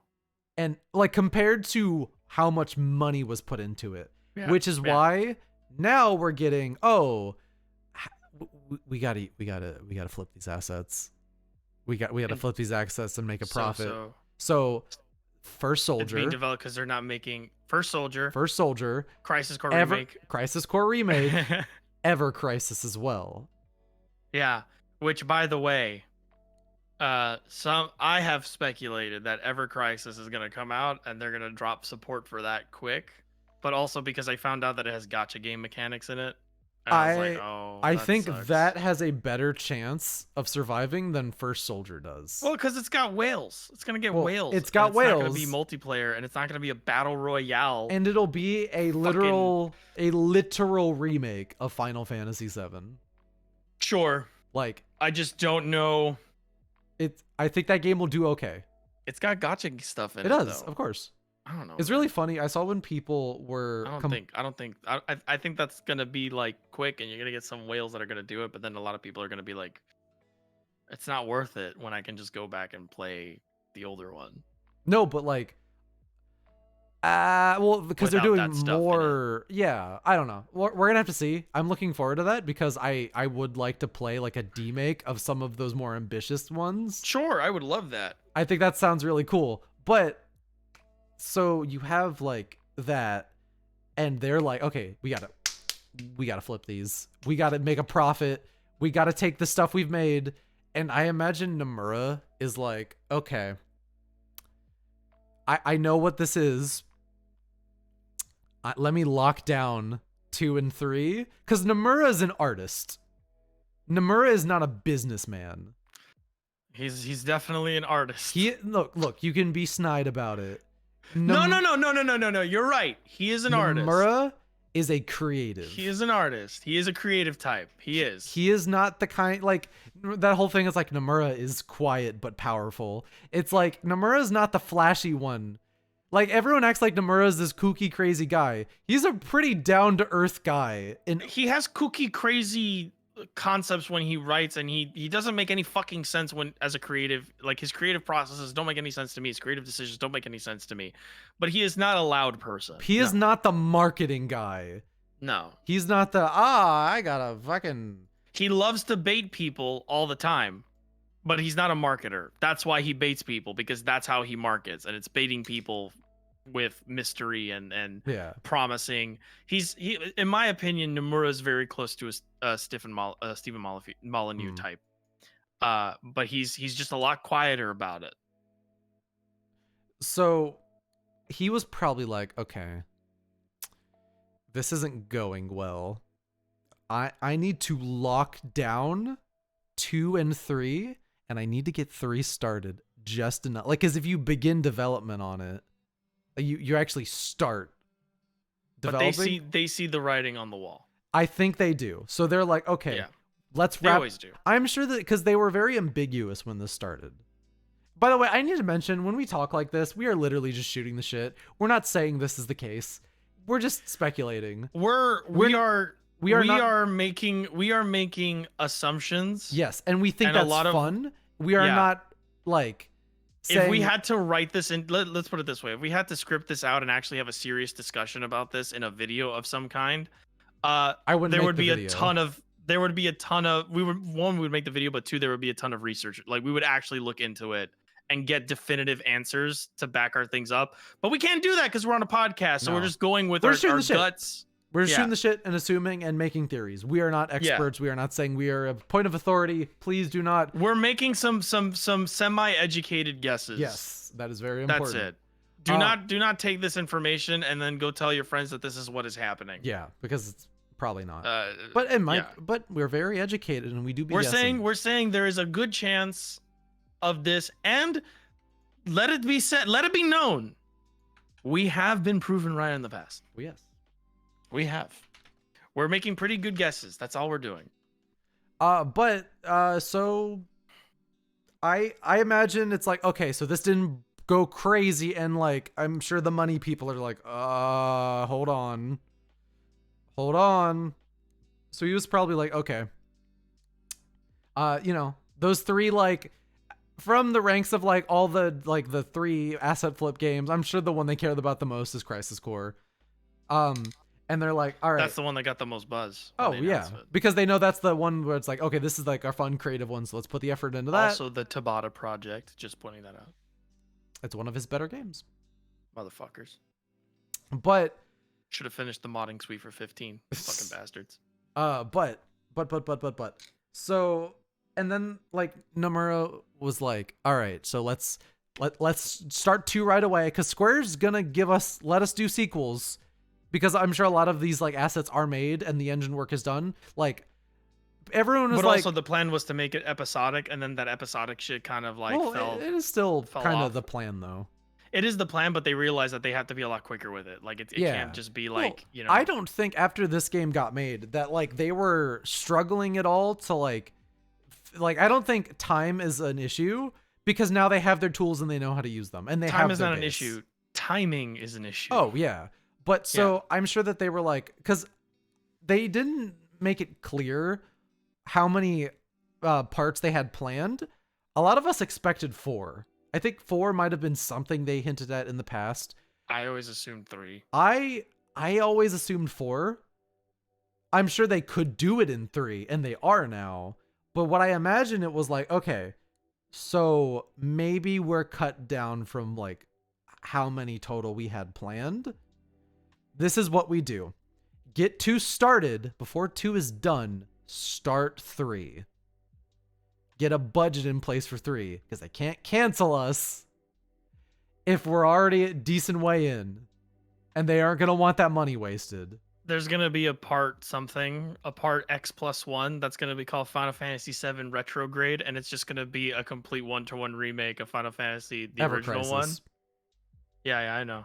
But they're gonna do that without the gacha mechanics later on once they shut down Ever Crisis because people don't play it. They would probably just port Ever Crisis and take it out and release it And take the gacha mechanics out. like Various Day Life. I think they kept the gacha mechanics in that. Anyway, so They better not, Cullen. They better not. Not gonna do that. Can't believe $30 for a fucking whatever Mobile game about colonialism. Let's not get into it. Yeah, but so I think that they're like, you know, they're because the team behind this game definitely seems like they are very passionate about it, and you could feel a Square Enix marketing crypt keeper hand. It's like, no. I would love to see. This will never happen. He's too comfortable there. He really is. Nomura make his own studio. I want him to go independent. I would too. love to know what it's like, because if he's the same exact way and I still hate his shit, I'm like, great. Then I hate both Square Enix and Nomura's vision. But if it turns out that he's actually like semi-competent, and even if he just gets the games out at a regular time and I don't like him, I'm like, you know what? He's just making shit for people that buy his shit, and that's fine. And if he makes good shit, I'm like, oh, cool. I am actually surprised. I never really thought about Nomura opening his own company. I want to know. He seems like he would like be with so like much. Suda, like the Suda and the Kojima, like he would fit be in the that equivalent. space pretty well. Yeah, the space of like people who left a company to make their own, or like who were always sort of like their own thing. He's got a powerful name with clout behind it. I feel like he could. I think that's gonna happen in the next couple of years. I think his greatest flaw as a creative is that he doesn't know how to let go of his creations. So I feel like the only reason Nomura won't leave and go do something else. Oh, because he doesn't want them. Okay, he doesn't want to let go of Kingdom Hearts. He doesn't to want to be let fair, go of for Kingdom Hearts. I think I kind of.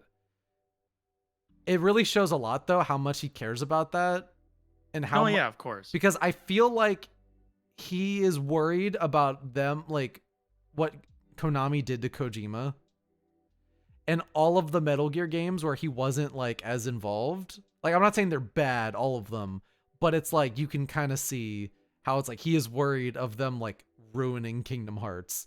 Because say what you want about Kingdom Hearts, but it has an innocence to it that is what I will weird, say.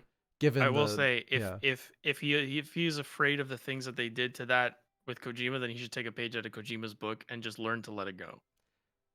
Learn to get sick and tired of it, like Kojima did. I'm sure, because that's the difference. Is that Kojima actually got sick and tired of Metal Gear, and he didn't want to do it anymore. But he's not sick and tired of Kingdom Hearts. And that's my problem, and that's my thing with him, is that he doesn't know how to create new life. But he does though. He only does it. He does it very rarely, and when he does it, he has to find a way to squeeze it into an existing thing. So that's why I want him to go independent, and I need him to let go of those things. I don't want him to get rid of Kingdom Hearts, because if he's still having fun, I want him to stay and continue to make games he's enjoying making. I'm just curious. Oh no, but I would like to see him make his own company. Of course, he should do whatever he wants. Yeah. But I'm curious to see how much of what people don't like about Nomura or like about Nomura is a Nomura effect. Yeah. Well, most of the time it's bullshit. Like, most of the time when people say like, "Oh, Nomura ruined this," like Nomura had nothing to do with it. Well, Nomura and his stable of people that he works with, like Kitase and Nojima. But like, it's really funny that like a lot of people complain about like Nomura-isms, and it's like, oh no, that's Nojima. To their defense, he takes credit for those things. No, he doesn't. In interviews, he does act as though he has control over the projects in that regard. He makes it sound like he does. in the interviews he makes it sound like he has plans and he's gonna direct the story and where it goes and this and that, and he makes it sound as though he is in control of those aspects. Fair enough. So if he's going to go ahead and act like he's in control of those aspects and act like he's Well, but wait, he's counterpoint the though. brain behind that, then Counterpoint. I'm going to criticize But counterpoint him from that perspective. The Same thing. I'm also gonna go after. I'm also gonna criticize the actual writer, but at the same time, like for example, with like the 7R like twist that got everyone mad, like he went on interviews to say it's like I actually wanted them to tone it down. Yeah. So it's like not. I don't feel like he has like an ego to him or anything. Which brings us back to I want to know. Yeah. I want to know what an indie Nomura game. You want to see Nomura's Death Stranding. I want to see his Kickstarter. Oh, you want him that indie. No. Well, okay, fine. If he makes his own studio, whatever, that's fine too. And if he has the money for it and he can get shareholders, that's fine too. But that's what I'm talking about. I want to see him make something new. That's fair. And I want to see him make it away from Square Enix. Yeah, I'd love to see that. Because if he's as good as a creator as people believe him to be, and maybe he is, and he can be, I just don't think so, right? Like if that's the case, I don't want him working at Square Enix because he's a waste there. He's wasted there. Because I don't want him to give them money. The same way I don't want Yoshi P to be working at Square Enix. It's the same exact feeling. They're probably doing everything they can to keep that man at Square Enix. Yoshi P suffering from success. Oh God, I will say, it seems like Final Fantasy 16 has everything going against it.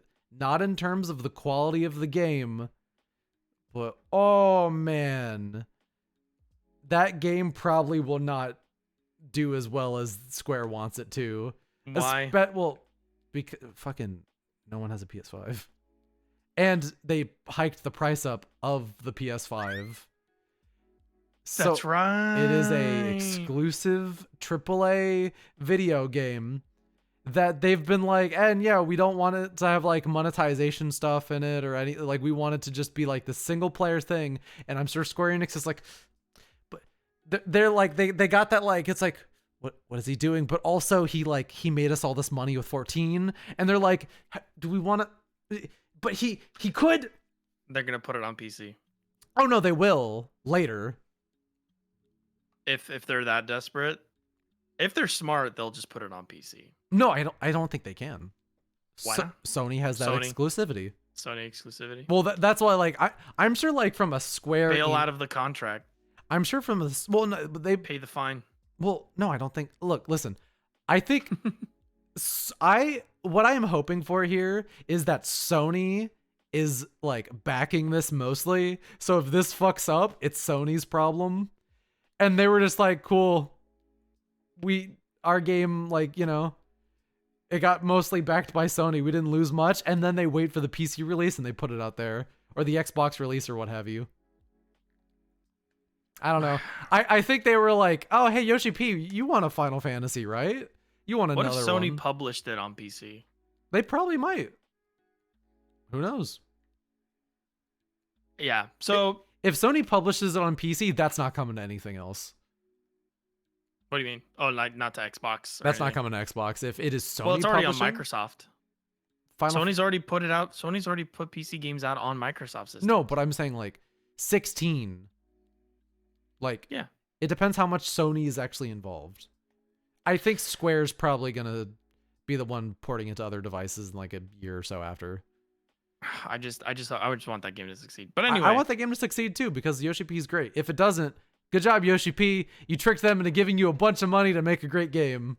I bet that game's gonna sell like I don't know if that game's gonna sell well, but I know it's gonna be good because god damn, everything about 16 looks good. That's one of those games where I'm like, all right, I do not like. I know some people are probably gonna doom about numbers. I don't care. This game looks like it's made with love. Let Yoshi P worry about how well the game sells. That's not you just buy it. I'm gonna buy and play a good game. If you want to play the game, buy the game, play it. It's probably gonna be good. It looks good. It's gonna be good. Man, it looks really good. Dude, next year's gonna fucking come. True. For like Final Fantasy in particular. Mm-hmm. Anyway, welcome to the So Square Enix cast. just like that, I've wrapped up 1, 2, What? 3 stories. While you count and decide the next story, I'm You gonna gotta go. go pee. I'm gonna go pee. It's my turn. Go pee. I get the pee. I get the pee stick. You got the piece. You got the hall pass.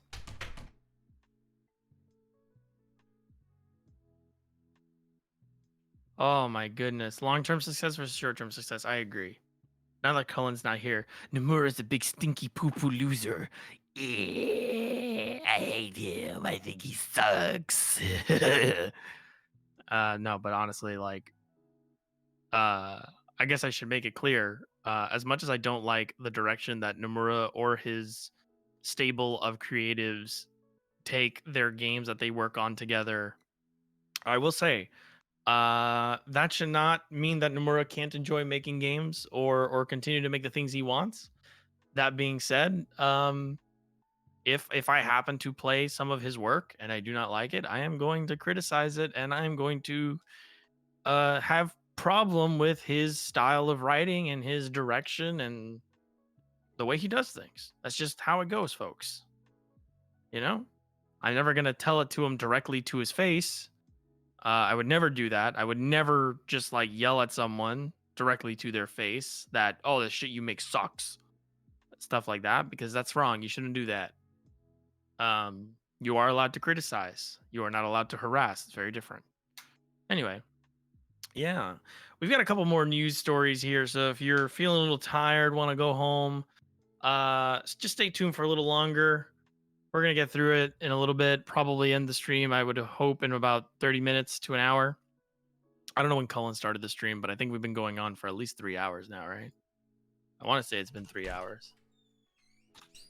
Jeez. Log into this. Jeez. Yeah, what's up? I got Twitch news. What's Twitch news? Did you know that they're lowering the payment threshold to $50? I did. I found that out at the same time that they announced that they were that they were doing the 50-50 split, and they were removing that from higher end content creators, the 70-30 split. Did you know that? Wait, they're bringing 50-50 back? They're giving everyone 50-50 revenue split. So we had 50-50 revenue split, but bigger Twitch streamers had 70-30. Okay. And Twitch came out and said, "Hey, you bigger streamers, you're getting the 50-50 as well." No, they announced the threshold like today. Oh, I thought that there was like a rumor about them doing that. No, but I got the email. I was checking the email while I was peeping. Oh, sick. So yeah. Nice. That's pretty cool. I'm probably gonna get paid this month then. I don't know when it starts. I didn't read that much. But hey, cool. I like when I like when I get paid. I like it when I get paid. I like eating food. Want to talk about people who aren't eating food? Blizzard employees. Stadia. Oh, Stadia owners. Stadians. I'm so sorry, but I will say, this was a fucking disaster. Rest in peace. They have saved a lot of ill will because they are refunding everyone.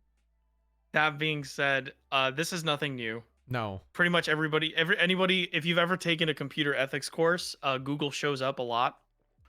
I'm sure they have a lot of experience. Google has a history, for anyone that doesn't know, Google has a history of absorbing smaller companies who have really cool tech ideas, putting out those tech ideas under the Google brand, and then discontinuing those ideas shortly after their release, or even discontinuing them before they put them out. And this happens all the time. This literally happens so often with Google that they are in computer ethics textbooks. Like that is an assignment that you have to study and come up to your own conclusions with in a computer ethics class. I literally have the book here. I could probably find it if I wanted to. So Stadia is dead, which kind of also explains why Judgment was coming to PC as well. Mm-hmm. We kind of figured that it's probably because Stadia is fucking dead. Because nobody owns a Stadia. That wasn't the only thing that died to get Judgment on PC. Ayo! But also, heart goes out to all the Stadia devs that found out the day of. The way it happened, as I understand it, is they literally got an email about a meeting, and then at the meeting, they were all told that it was being discontinued, and a lot of them were actively working on updates. And they had literally pushed out a new update that day that they got told that the project was shutting down, and the project was shutting down the same day of that announcement as well. Love big Like, tech, yay. Yeah. So that's dead. A lot of things died. Really, really feel bad for everybody who Origin lost their job. died. They're going to find work. Don't worry. The tech industry is full of demand. Oh, they're always looking for more people to suck into the tech web. Yeah. Cullen speaking from personal experience. I did math today. Cullen doesn't like math. Everybody. I don't like math. I told myself I'm going to be the one to actually say I'm never going to use this in my career. And I failed. I did algebra today. You had to look up some equations. No, I had to write them out.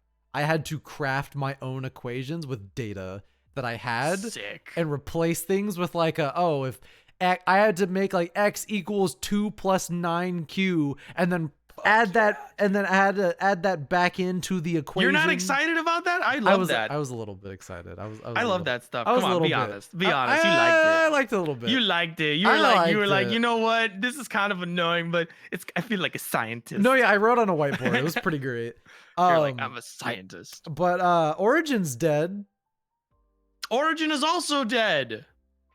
Stadia is dead. Origin is dead. Babylon's Fall is dead. First Soldier is dead. Everything's dead. But they're replacing Origin, so it's like with an EA app, which I hear might be better.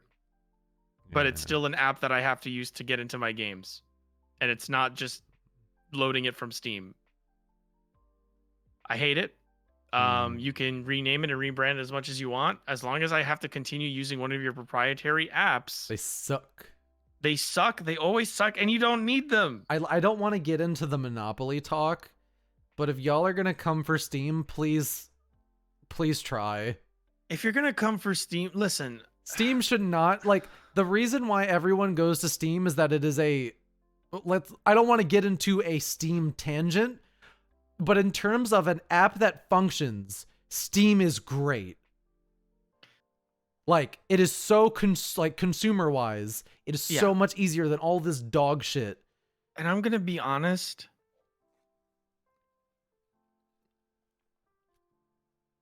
What? Let them have it. You want Steam to just have the monopoly? No.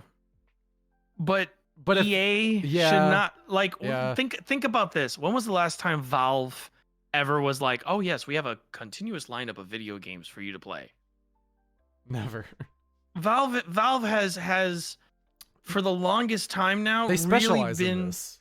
They've been specializing in, they want to make tech for things, they want to make peripherals, they want to make platforms, their so that they want to make marketplaces. Focus is Valve. Oh, well, is Steam. This is their focus. EA doesn't know what they're doing. It's I'm gonna say it, like, EA doesn't have to compete with Steam on this. They have been not listening to that advice for like 10 years. Like Ubisoft, Steam, who else is it? Epic has their own shitty storefront. Rockstar. Epic I'll give the pass to, because Epic is also slowly pushing itself Epic into game store that sucks. thing. That store still sucks. That's true. Bar none. Like, I mean, they only recently got carts and wish listing and shit like that. So, Epic is a means to an end. But I will say this, like, as far as like EA is concerned or Ubisoft is concerned, an extra app that somebody has to go, as long as you keep selling your games on Steam, there's no point in having an app. No, that's what you always realize, stupid. Yeah. And if you realize that selling your games on Steam is the better financial decision, then get rid of the app. Yeah. Because the app is just wasting you money if you've already decided that it just makes more sense to put it on Steam. And also, Valve is not one of your competitors. No. Valve is not one of your competitors. They have not been a competitor in that space for the longest time. They put out one game every 10 years that actually matters. I think it's mainly just about them wanting all the profit, but at the same time you get a little weird with that, because it's like I bought, like, I think like Bethesda does this too, where it's like you buy the game on Steam and then it sends you to their storefront. Maybe that's the better idea for microtransactions, so they get a bigger cut and don't go Sure. through Steam. But I'm sure there's like a super cynical corporate reason that they all do their own storefronts, and it's to somehow maximize profit. But as a consumer, it's annoying. Yeah, it's just at the end of the day, this just kind of bogs down consumers, and I don't actually think the financial loss just is that big because they're still doing it. Yeah. Like they're still doing, like it's not like oh, it's a huge financial hit, so that's why we don't put our games on Steam. It's a huge financial hit, which is why we continue and are now putting our games on Steam more often. That doesn't fucking add up. You know what's surprisingly doing well for itself though? GOG. Because GOG has a niche. DRM free? DRM free, and like most of those they'll like go back for like when an old game puts itself on GOG, someone goes through and makes it work. Like a GOG PC release for a classic game, you are certain that will work. Because it's DRM free, so whoever's working on that stuff, they don't have to work around any of that. Nope, it's just like you'll see a game on Steam and a game on GOG, and 9 times out of 10, the GOG version will be more stable. Yes. It's I was going to bring up GOG. I was going to bring up GOG. Like GOG.com honestly does it. And I said what you will about CD Projekt Red. Yeah, I was going to say they're not great, but they have a good ass storefront. But also in the same vein, CD Projekt Red puts out a game every 5 fucking years. So they're already going down the same way as Valve. Except now they're leaning more. For a while, they weren't doing that. For a while, they were going towards like the Valve route. And then The Witcher 3 happened. And they said, oh, no, let's make video games again. And honestly, say what you want about Cyberpunk. Cyberpunk probably made a big fucking profit. Sure. It killed their stock. And get this. And get this. They still put it on Steam. Yep. That one was smart. They handled that smart. You still have to go through kind of like not a storefront, but like a bit of it has a portal app on Steam. It has a launch. It's a launcher. Not great. I'm okay with the launcher because it doesn't install anything. I don't think it installs anything. No. It's just part of the install. So it's its own independent thing. When you load up Cyberpunk, it has its own launcher, and it's like Cyberpunk merchandise if you buy a t-shirt. But they at least handled it nice because they were like, if you want all of your profit to go to the devs, buy it on GOG. Also, Steam's promise is that you could download the games if the games remain on the server for the most part. So if you've already bought the game and it's still yours in your library, it's yours. You can re-download it. Most of the time. Even that's not permanent, but it's a good. That is a very nice guarantee. It's rare for that to happen. That being said, if you buy your game on GOG.com, you can just store it on your hard drive forever, and you don't need to have GOG open to play games that you got from GOG. It is it is completely, you don't need Steam. Yeah. Whereas with every Steam game you buy, you have to have Steam like open. Dude, it could be offline, but it needs to be open. Dude, the Steam Deck was such a smart fucking investment. Yes. Like. Now you can play GOG games on Steam, right? On the Steam Deck, right? Oh, I have no idea. But I was thinking it's like, but like almost every, like if you weren't already going like, oh, should I buy this game on Steam or elsewhere? If you buy a Steam Deck, you'll be like, well, I might as well buy all my games on Steam. And then you will buy all your games on Steam.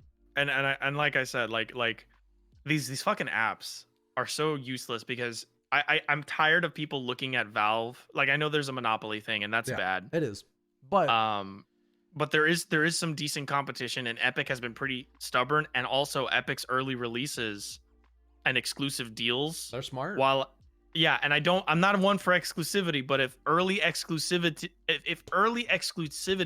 is what gets people to adopt the Epic Game Store as a direct competitor to Steam, that's fine. It sucks that I have to put up with it right now. But it's fine. I might buy PC Building Simulator 2 because it's over there. Sometimes I go over there to buy games. Oh yeah, I bought Kingdom Hearts there because I was like, I want to play Kingdom Hearts on PC. So like, if that's what requires in the early moments to remove things from monopolies, fine. That being said, in the future, please let's not do the exclusivity shit in the future. Like, that needs to stop at some point because then we just run into the same problem we have with consoles, and then I still have 3 fucking portals for everything.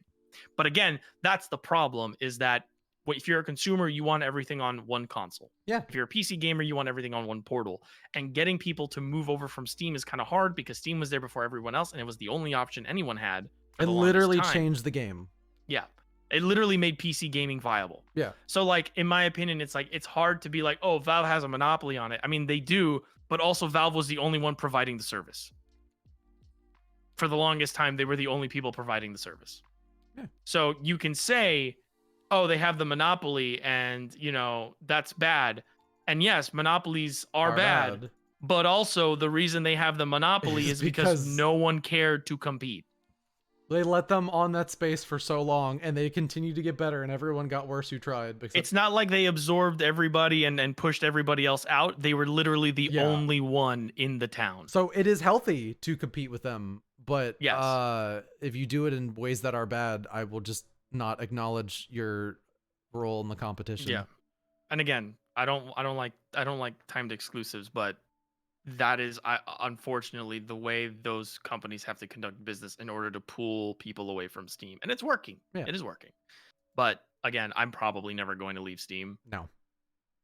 All my games are on Steam. There. All my shit's there. Like even at some point, if I have it on Epic Game Store, eventually I get a Steam code for it in a Humble Bundle or on super discount, and I will rebuy a game to have it on Steam because it's more convenient for me to have it on Steam.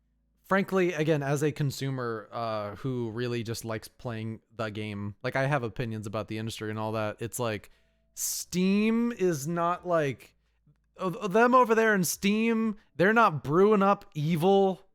Like they're not like Google who has all our information. Mm-hmm.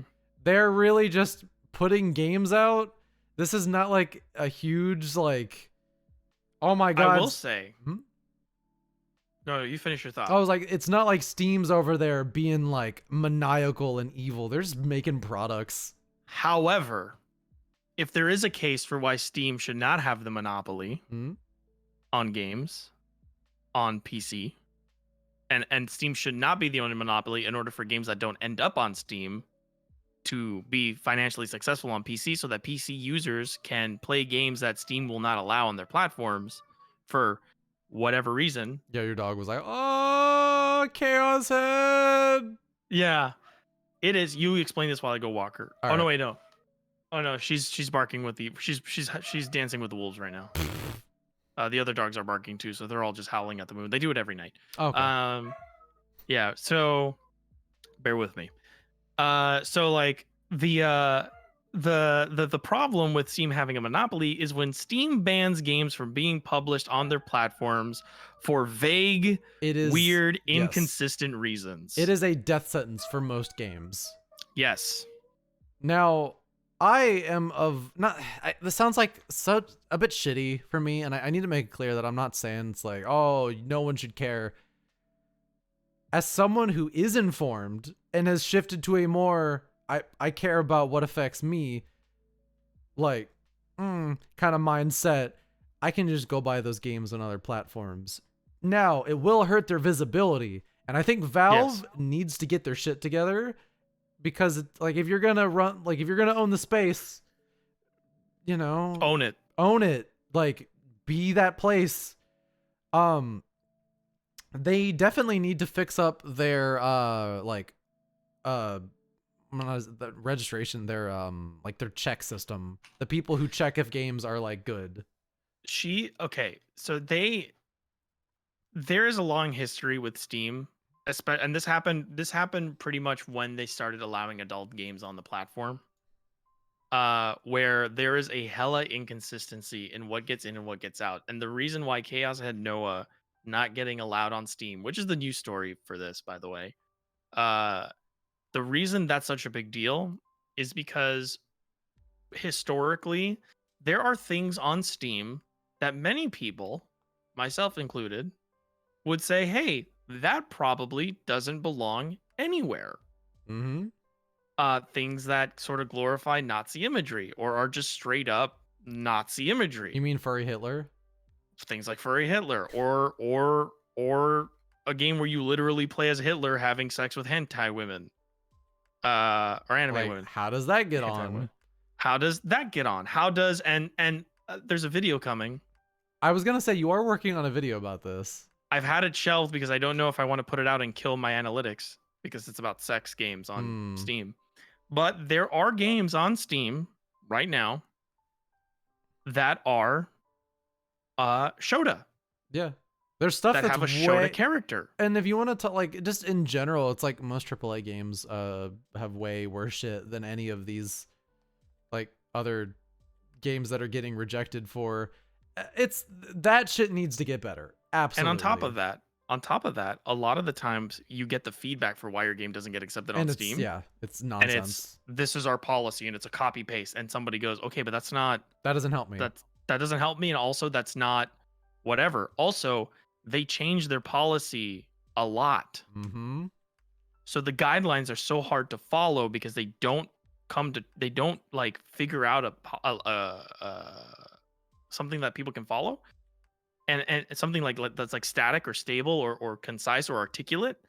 And then when people petition for it, including big names, because like I know the science adventure series isn't like that super No, whatever, this one but this is did. a company. This got traction. This is Spike Chunsoft. This is like a company with legacy and tenure and historical relevance to video games, and is like, I mean, There was a whole email campaign for this one as well by fans.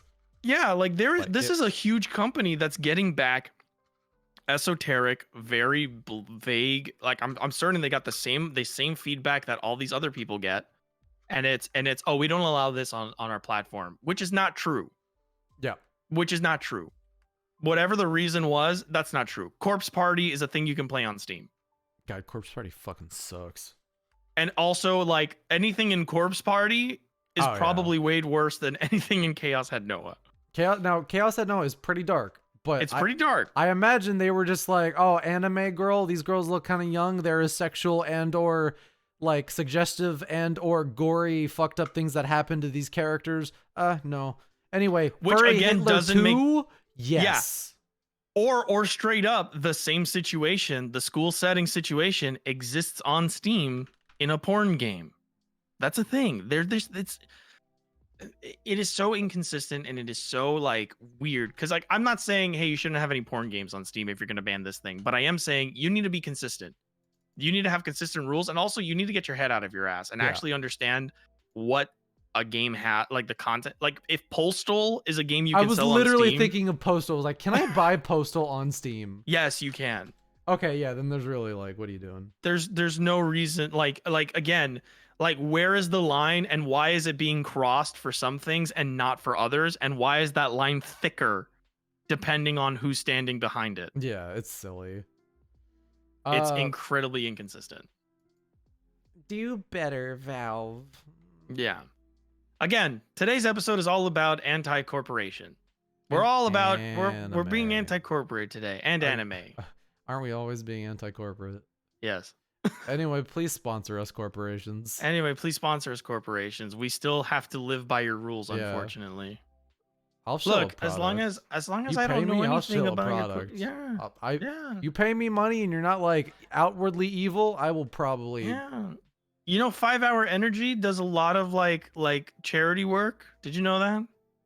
If you want to sponsor me 5 Hour, I haven't had a 5 Hour Energy in like fucking 15 years. But if you give me a 5 Hour Energy, C4, can you? I am literally standing your product right here. Is that why we got the censored version of Chaos Head Noah? Nope. No. Because the on the Japanese side, the Switch version was based off the censored release, and that's the only version they gave up to the Western side. There you go. Yep. It's just the re-release is like that. Yeah, they just original author intent was, if we're gonna re-release this, I want to change these things. But yeah, no, it was based off of a probably to get around like this arrow system, which has gotten way more restrictive. Yeah. So there you go. It's just a lot of the script was reduced. Well, not a lot, but like certain really fucked up parts trimmed back a lot, because that game has a lot of very fucked up content that I'm very surprised got re-released at all. Yeah. Get it on Steam. Because if you get it on Steam, there's a fan patch that is dropping by the end of the month that will not only restore the censored content, but also give the game an entirely new localization. Because the team putting out the patch has been localizing that game for like 10 years. If someone's watching, they're probably like, actually it's 6 and 7. And what I'm saying is you're very talented and I appreciate you. But yeah, there's like a big fan patch on the way. Yeah, Committee of Zero is working on a patch that will fix the localization, which the localization of the game launched very rough. Yep. And I don't think it'll get better. They will fix a lot of the issues, so get it on PC because you can patch it easier. Cool. So yeah, we're anti-corporation today. And boy howdy, did the corporations come out swinging. Mm-hmm. Boy howdy, we've got some stuff. You know what else is dead? What's up? Overwatch 2. Didn't I say this? And we moved on. No, I think when you know what else is dead, and I said Origin when I should have said Overwatch 2. Yeah. Damn. What a piece of shit. I don't think this is gonna matter too much. I hear the gameplay's fine. No, I hear it's a fun game, but I also hear it's full of like shit. It's full of bullshit. No, it launched terribly. It is one of the worst launches I'm sure Blizzard has ever had, because it seems like the game was basically rushed out the door to be early access. A lot of people are wondering if this is just Overwatch 1. It is. A lot of people are wondering, like, there doesn't seem to be a lot of change in like game feel or anything like that. It just seems like you wanted to add more heroes and some maps, and you didn't want a glorified update. Yeah. You wanted like the majesty of a sequel. Yeah. Yeah. No, I imagine, like, I'm not saying game dev is cheap or easy. I imagine that this was probably a cheaper endeavor than Overwatch 1. Yeah. And also no loot boxes, which was the other thing, is like, instead of admitting you were wrong about loot boxes, just say, oh, we're making a sequel and this one doesn't have loot boxes. Mm-hmm. Totally unrelated to the fact that the first one had loot boxes. Please buy our season pass, which we can still lock you out of characters if we feel like it. Did you hear about the Torbjorn thing? No. Okay, so apparently those were like super overpowered, so they disabled him. Yes, but so there was like, I think Torbjorn and someone else. I don't care about Overwatch. Torbjorn, they needed to do some work on Torbjorn, so they removed him from the queue. Instead of putting the game into maintenance, they just locked the character while the servers were going. Yeah. Which in software dev, you should probably not make big changes like that for a live service game unless you're going to put the game under maintenance or put out an update. Typically, maintenance goes along with this so that you can turn the servers down, push your patches and updates, and then they go back up. There was an instance where, because somehow them taking away this character locked most of the roster for everybody, even if you unlocked all the characters. So there was a period of like half a day, I think, in which no one could play the characters they wanted or unlocked. And some people got characters they did not buy. It's a disaster. It's really weird because I also heard that you're roboting like crazy. Am I? Oh, and I think you're better now. Okay. It's extra weird because I'm pretty sure I've also heard. Oh my god, what was it? It was something about oh my god. I completely forgot. Overwatch 2. Someone's getting sleepy. I'm not getting sleepy. No, it was me. I'm hungry. Me too. But yeah, no, like the whole thing's a fucking mess. Oh yeah. It's a fucking mess. I had friends that were trying to get in and they spent like the whole day just like waiting.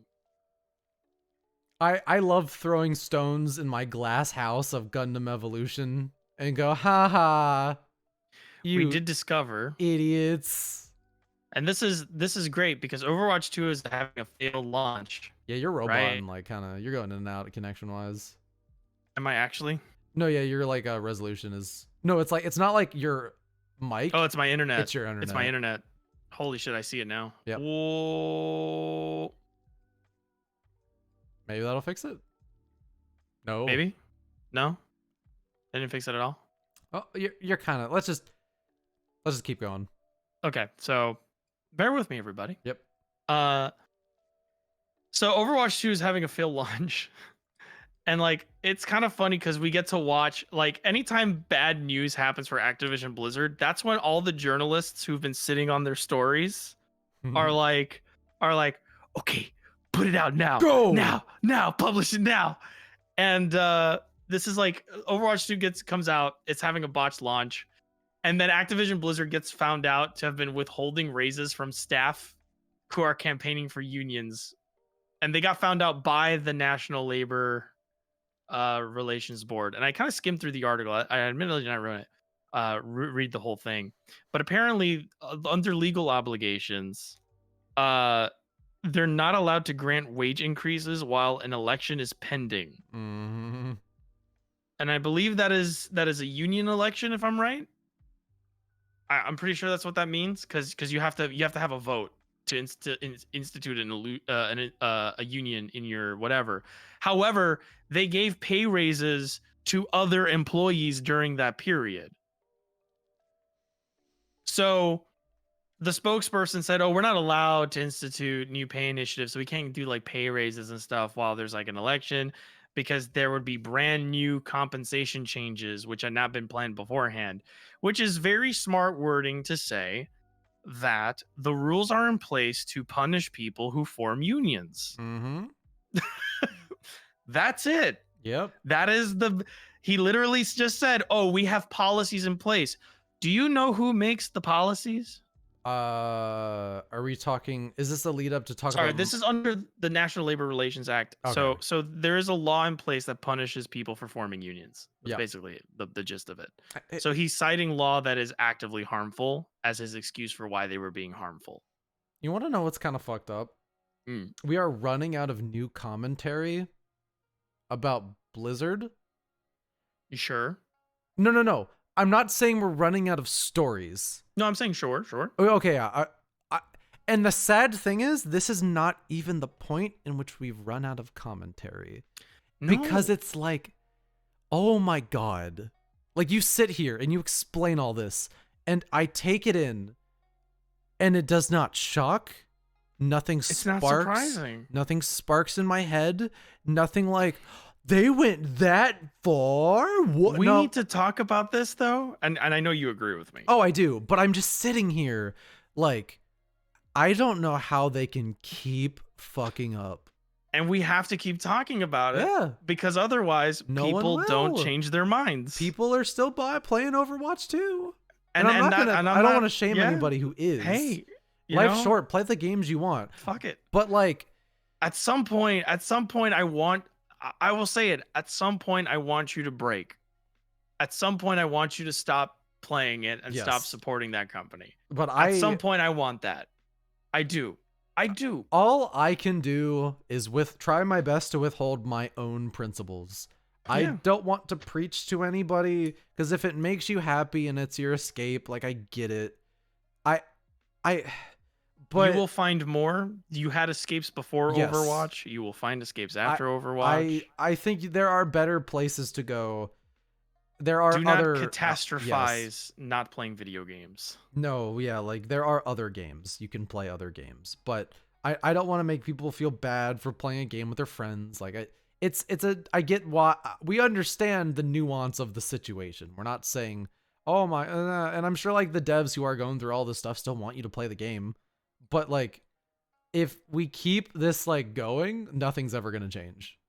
If there's no actual like difference, and what sucks is that we've already seen in the gaming space when people with big voices boycott or threaten to boycott product or services or platforms, the people that run those services or products or platforms actually do suddenly have a change of heart. Yeah. And so we've proven that if people organize, things change. I mean, you can see unions forming all around you. Yeah, and they should. And so I'm kind of sick and tired. Personally, I'm sick and tired of the argument that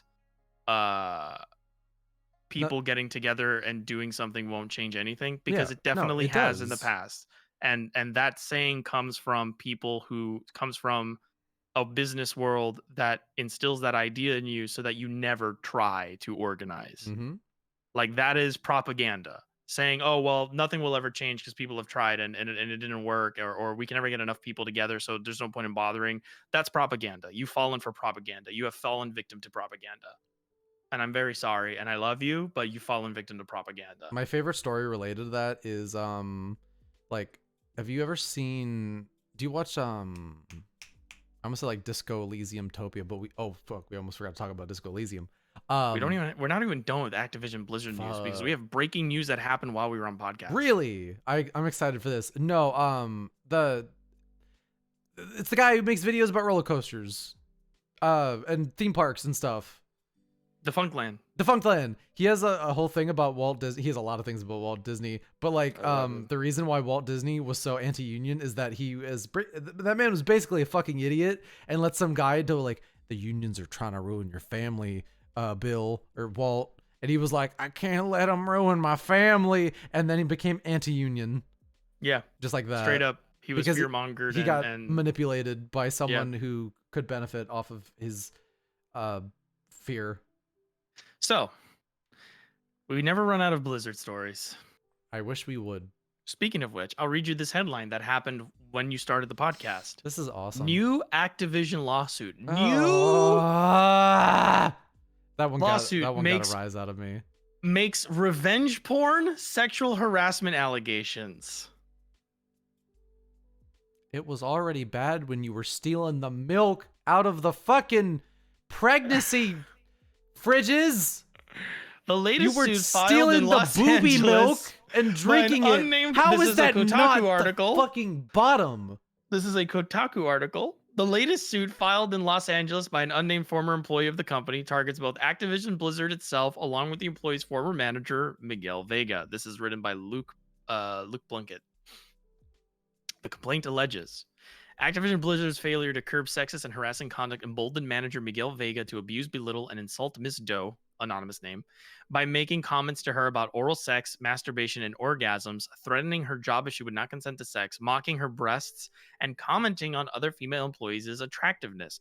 Mr. Vega also repeatedly threatened to expose a compromising photo of Miss Doe. That's what revenge porn is. If you have some sort of illicit material of someone and you threaten to release it to someone else or to show it to someone else or to upload it online in order to blackmail, if you threaten to do that, unless they do something for you or unless they like not say things or whatever, that's revenge porn. That's a crime. That's blackmail, extortion, etc. You will be tried for that. At least ideally you. Y'all companies run by demons. You fucking monsters. What the fuck is wrong with you guys? Very smart of the, I don't know. I would assume that that Luke might have the name of the person filing the suit on hand, but like a smart journalist is keeping her name private. Yep, smart. Because of the history of people going after, whatever.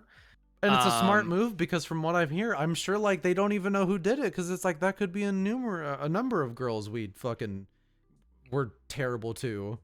Yep. There's over it's like, damn, which one was that? Yep. So very good. I'm very happy about that.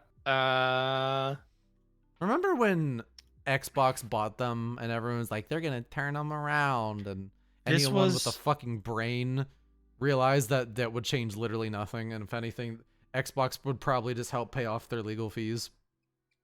It's true. I had wishful thinking about that. I will admit. I would hope that they would go in and clean house, and then they just pussied out about it once like it was good PR about them picking up the company. I don't even think that's gone through yet. Ms. Doe's complaints also accuse Vega of threatening her career if she ever reported him to HR, which she first did in 2017, saying Activision Blizzard did nothing. And that up until August 2021, weeks after the company's culture had become international news, he continually threatened to publicly release the compromising photos he had of her. Garbage ass company. Fuck you. He was terminated from his position on September 1st. However, that does not change shit. Just because you lose your job doesn't mean you're no, I'm sure not he can just magically okay from being sued for the things you've done. So now you're being sued as an individual. And also you can like just go get another job because go get a job with all the other fucking ex-Blizzard devs who still have work. Yeah. Yeah. I don't know, fucking I can't be surprised anymore. Like when I'm saying like, oh, we have nothing new to add, doesn't mean we shouldn't like tell people about these stories. Exactly. We should keep talking about them. But it's like, oh my god, it's like what is Like some people see like, oh, because if you're just saying Blizzard bad, that's not interesting. But it's like there's nothing else to say but Blizzard bad. It is important to remind people that Blizzard is bad, and to Like, when new information comes up to be like, yes, this happened. This is how many. This is. It is important to do that to showcase. Look how much of it is happening. Look how bad this is. Look at the amount of people affected by this. You need to remember every single one of these news stories is a new person that this company failed to keep safe within their office. This is a person that this company allowed this to happen to, that enabled it, often encouraged it, was being managed by the people perpetrating it. I can't get over the fucking booby milk. Dude, I don't like, man. Dude, they're like, I think Blizzard, like, their PR, I think they just gave up. Like, well, a lot of people quit. A lot of people. Oh no, I know, but like, that is one of the only companies I've seen that does not, at this point, don't give a fuck about how they look. There's like, fuck it, mask off. Well, you fuckers will buy Overwatch too. You'll buy. That's the point of like, I mean, that's exactly why like I keep stressing that we got to talk about it, right? Because they believe that, because that's what they see. They see people that just don't give a fuck and are gonna keep playing the game, and then they see that people who do give a fuck but see that everyone else is still playing and that nothing's happening. Those people see those people playing Overwatch 2 and go, well, I might as well play because I mean, that person it doesn't matter. Seems pretty all right, and they or no, just straight up like, well, nothing's changed, and I kind of want to play my game. More? Yeah, what's one more? What's one more? You know, like at this point, is it going to make a difference? And that's how they win. That's how they get people to continue funneling them and feeding them. And it's like, oh, well, it's a free to play game, and it's like, well, you deeply misunderstand. You deeply misunderstand how badly free-to-play games need people to play them in order for them to sustain themselves, even if you don't spend any money on them. Because you're a number, and the numbers look good. You're a number, and the numbers look good, and the numbers convince other people to play. Yep. When they put out an ad that says over 150 million players worldwide, that makes somebody go, I should play that. I should play that. It's... Yeah, like it's something. And again, no shade to any of my friends who play Overwatch. I know that's like your game and your steez, and I know that's like your go-to. At the same time, though, like, man, I really wish you wouldn't. I really wish you wouldn't. I do appreciate how like close to the sun they're flying on this one. I don't think Overwatch 2 has had a good piece of PR besides the fact that they said it's Overwatch again. So like everyone I know who's playing it is having fun, but they're like, what the fuck did they do with this game? I'm telling you right now, this is going to be a moment where everyone goes, oh, the meta still sucks. Yeah. Oh, the skill ceiling is still shit. I really hope it. No, like this game, as sad as it is to say, this game deserves to bomb. Because it needs to, like, something needs to budge. Yeah. Or like nothing's gonna get better. I really wish the game would bomb because people would stand in solidarity with other people, and not because it's just the same game again. It's unfortunate because I feel like if anything happens with this, it could just as easily like the message given to Blizzard could be make a better game. Yeah. Because like it's an unfortunate situation if this is what does make things change simply because Blizzard is incompetent. But with something like this, it's like, while I wish it was for a better cause, and it's just because gamers are mad that the game did not play right. You know what? That's worthy of being mad at. Not saying it's not. But it doesn't send a message to other places this is happening in that they have to stop doing what they're doing. It doesn't give power to the people suffering in this industry when you don't, like, granted, this could be happening anywhere, and it probably is happening everywhere. Yeah. But you do not give power to the people it's happening to by not supporting the ones who are coming out with their stories, and by not showing in your way as a consumer the only power you have that you believe you have, because you can't organize. But the only power that you believe you have is your wallet and your time. And I will say, and if you're not exercising the only thing you have that you believe that you have to be in solidarity with people who have actively suffered because of these like entities. Yeah. What are you doing? Yeah. And I think it really just comes down to like, how much do you care? How much do you care? Like, and I will admit, before anyone might accuse us, I don't think anybody will. Again, we have like 13 viewers, but anyway, it's like I am like, look, let's be real here. We like, I don't want anyone to think we're having like a high horse situation. We have decided on this one to not support this. Yeah. Like, and because I've chosen not to support Yes. it, I will make the case for others not to. yes, that does not mean like we are. No, I'm trying to like, my point might be kind of weird. I don't want anyone to think it's like, oh, so we're like, next time something like this happens, like, why are you supporting this? It's like, it's simply, we chose this. This is something we feel passionate about. I drew a line. I drew a line here. Granted, have I in the past sometimes like still supported? It's like, oh, I'll keep my sub for this. I'm not perfect. I'm not human. But on this instance, I was like, this is like, all you can really do is like, yeah, fucking capitalism is evil and this shit happens everywhere. All you can really do is at some point draw a line. And I gladly welcome, just for consistency's sake, I gladly welcome when I'm not drawing a line that you believe I should be. Yeah. If you're my friend, I gladly welcome you to tell me what I'm telling you, what I'm saying now. Yeah, like what I'm saying now, I would more than welcome someone going, "Hey, listen, like this has happened, this has Yeah. happened, this has happened. Like you really shouldn't play this." Yeah. Okay.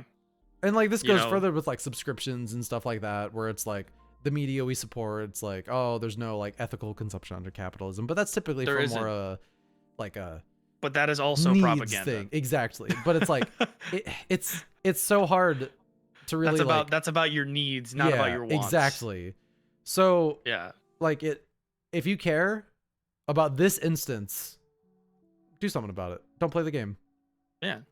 If you actually give I'm gonna say it. If like this is huge. Yeah. This is so much bigger than like, oh, maybe it was like an isolated incident. There When was like a one person at a company- company that ruined it for Yeah, everybody. When a company is this big and this influential to the rest of the industry, and it's happened this much in it. Like it is this widespread in it. it is so hard to avoid. You can't feign ignorance that you have no idea what's going on.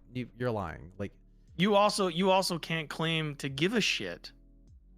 You also can't claim to give a shit about these kinds of issues if you're just gonna go ahead and turn around and play this fucking game. Yeah.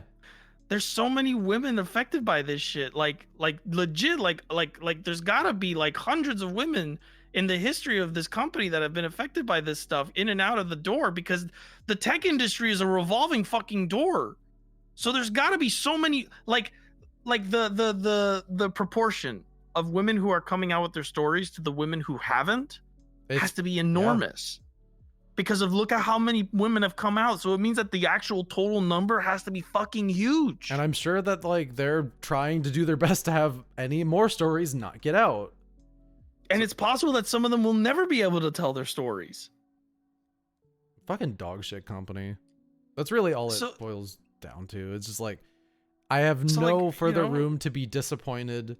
I really hope that this obvious attempt at good PR, which is Overwatch 2 existing in the first place, fails, and they actually Scott Pilgrim video game. Mm-hmm. Like this game just seems like again, if you want to play the game, go for it. If you do care about these issues, maybe sit this one out. Yeah. Like it sucks because fucking Please. I've wanted to like play Overwatch 2. I felt a little like it's like, oh, my friends are playing this, but it's like not this one. You've please, not this one. Please draw the line. Please draw the line. Please have some resolve, have some ideals, have some strength and of willpower to not play this fucking game. Please.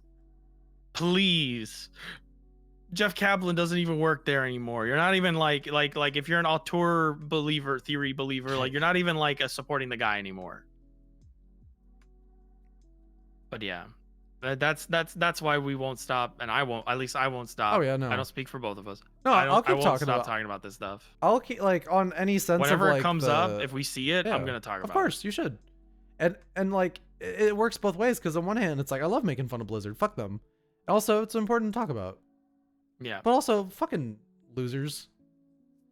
On that same vein, Nintendo, an employee is saying that Nintendo fired them over being anti-union. Another one. Whoa. The employee asked someone at a meeting, "Hey, how do you feel about unions?" And they fired that employee shortly after that.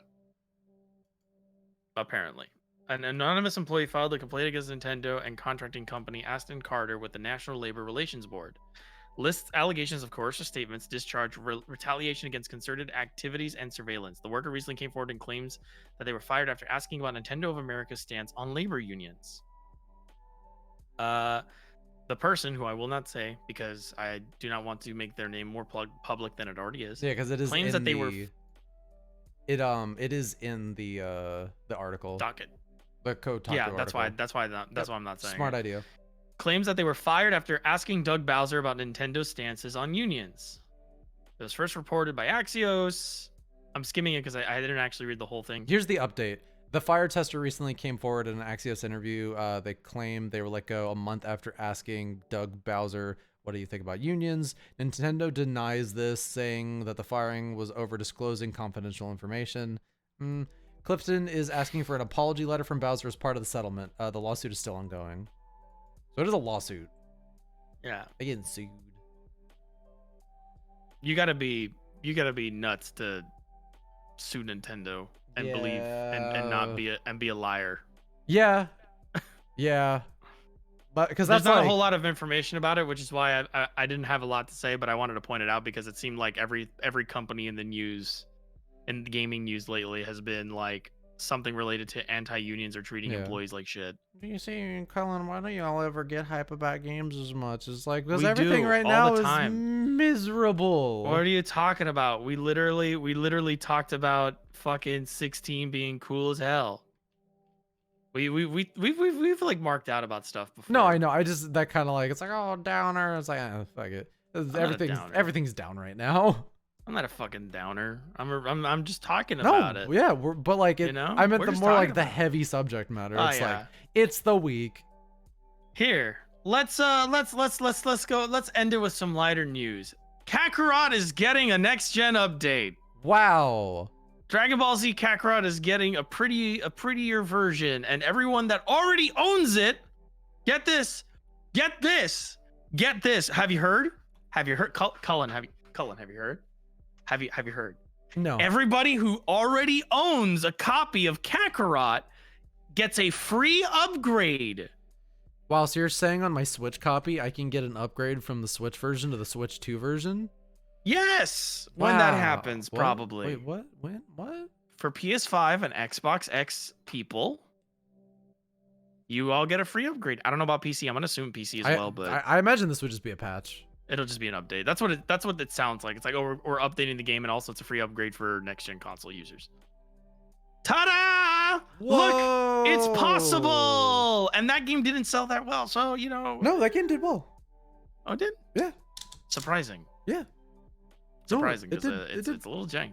No, it's great. Played a little bit of it. I like it. Jank. Good I jank. like it, It's but good it's a jank. little jank. So, yeah. Boss fight took a little bit. Boss fight took a while. Yeah.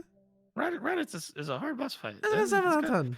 It's got those Xenoverse shit. It's got a nice 7 out of 10. It's fun, dude. Xenoverse is still dope as fuck. I haven't played it. No, I don't. I'm not here to talk about the quality of Xenoverse. I am impressed that they are still on that hustle and they're still making DLC for Xenoverse 2. Xenoverse is a good series of games. People should play it. It's fun. You get to customize a character, and it's actually kind of dope. You get to customize your Goku. You can play as a Piccolo if you want. Let's talk about pettier news. You can play as a Boo. You can play as a Boo race. Okay. Petty news. The 490 is too goddamn big. Too big. It's too goddamn big. Huge card. Huge. But those benchmarks, though. Apparently, it's very good. Don't buy this. Don't buy this. Don't buy this fucking card. You don't It's need like it. $2,000. Okay, well, It's $2,000. I need to make this clear. I know someone who did buy it. I'm not saying you're wrong for buying it. I'm just saying if you are maybe not If you do not have the money for off, this and you are yes, thinking about buying this, do not buy this. Yes, this is not something you need to freak out about. I think Nvidia is on some shit for selling this for so much, and I frankly hope it blows up in their face. That being said, it is performing better than the equivalent card from the last series. I'd hope so. By That's the a bare minimum. huge margin. By a huge margin. Depending on what games you play. Yeah. Like Minecraft, And, at least one more frame. Man, I mean, it's like one getting blood frame out of a makes stone a at this difference. point. Ray tracing on, I mean, you're getting maybe like 5%. You can see the Minecraft Steve's ball outline. Oh my god, I'm so excited the, to play with this coin purse. You know, God rays, ball rays. Every testicle has a light source. We call them T-rays. T-rays are great. T-rays. Red Dead Redemption 2's T-rays, fantastic. Dude, did you see the... You can see the wrinkles in his nutsack. Each individual one has procedurally generated lighting. Real lighting. When you play that game, there is a 1 out of 1,000th chance that you will develop a hump on your balls. You need to get that checked out at a doctor. You might not have... a single one of those testicle ridges has baked in lighting. These your are fresh Arthur testes. Morgan could get an early ending. Or a happy ending. Just hope you don't see a doctor. With those T-rays on. What was I was going to talk about something. Don't buy the card. It's expensive. Don't buy the card.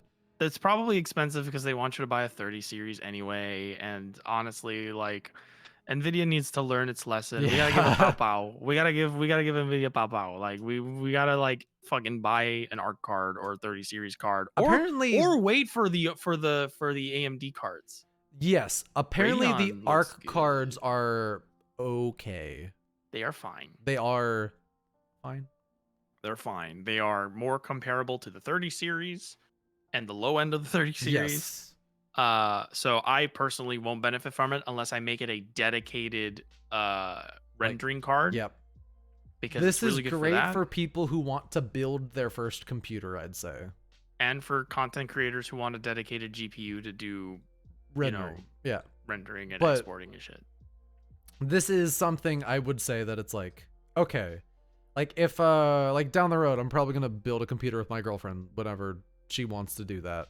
I would probably say, what version of the ARC card's new? That's probably $300. Let's go with that because you're not gonna need anything super bigger, but you do 3D rendering, so like 3D modeling. So and it performs really well. It performs really well for that. That's a really good pseudo workstation card. There is for a like space for like for end that. users. Yeah. But I realize that all of the codecs that make my life easier are NVIDIA. But I think ARC is going to support AV1 encoding. I use NVENC. Yeah, but you should keep an eye on that AV1 because that's going to be the new standard. Everyone's behind it. Like every company's behind it. You got to look up some stuff about AV1 encoding. What am I using? It looks real good. CBR. No, I guess I'm not using NVENC. Yeah, well, when you do a 2-pass, I don't use any hardware encoding on Premiere because Premiere doesn't support 2-pass encoding. Yeah. With hardware, it's all software, it's all CPU. So like, if you're doing a 2-pass export, it's not going to or 2-pass encode, it's not gonna use your GPU anyway. You're gonna be CPU locked. But yeah, so graphics cards are interesting.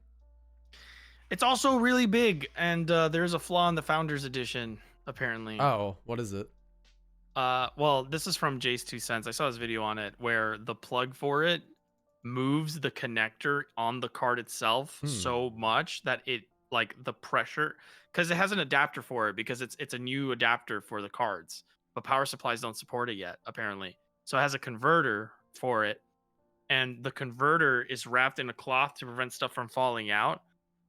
But it's so stiff that if you bend the cable and the cable sits against the side panel of your computer, so you have to bend it around to do cable management. And when you do, because it's a fucking huge card, right?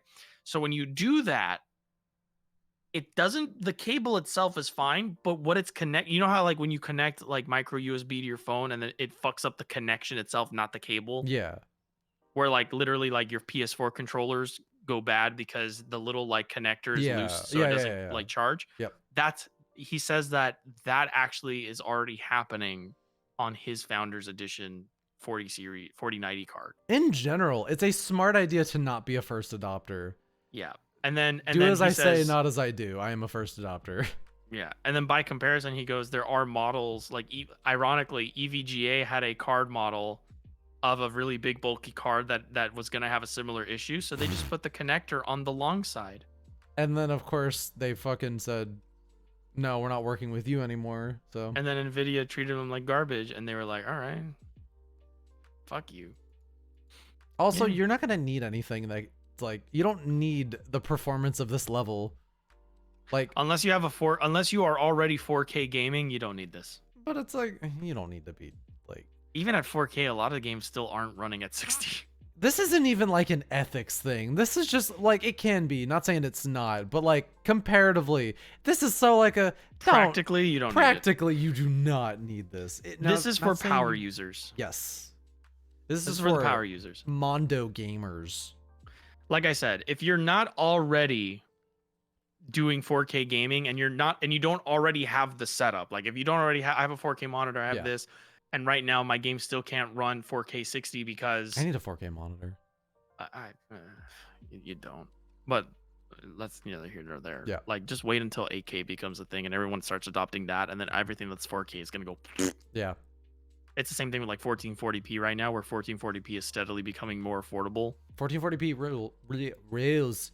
It rails hard. It reels. I still do 1080. I only have 1080 monitors. Sometimes I can trick my monitor's weird. It can trick something into running at 4K, but it cannot run any higher than 1080. No, it probably just downsamples it. Yeah, but so you set it to like 2K 4K resolution, and then it still puts it in a 1080p screen. I figured that's what it does, but still. Yeah. So like, and these cards apparently like they just, some of them get like, I think even Cyberpunk can't run at 4K 60 on the 4090 yet. That's so funny. I have to look at the numbers again, but it was like we were getting like, I think they were like getting like 40, somewhere in the 40s for FPS.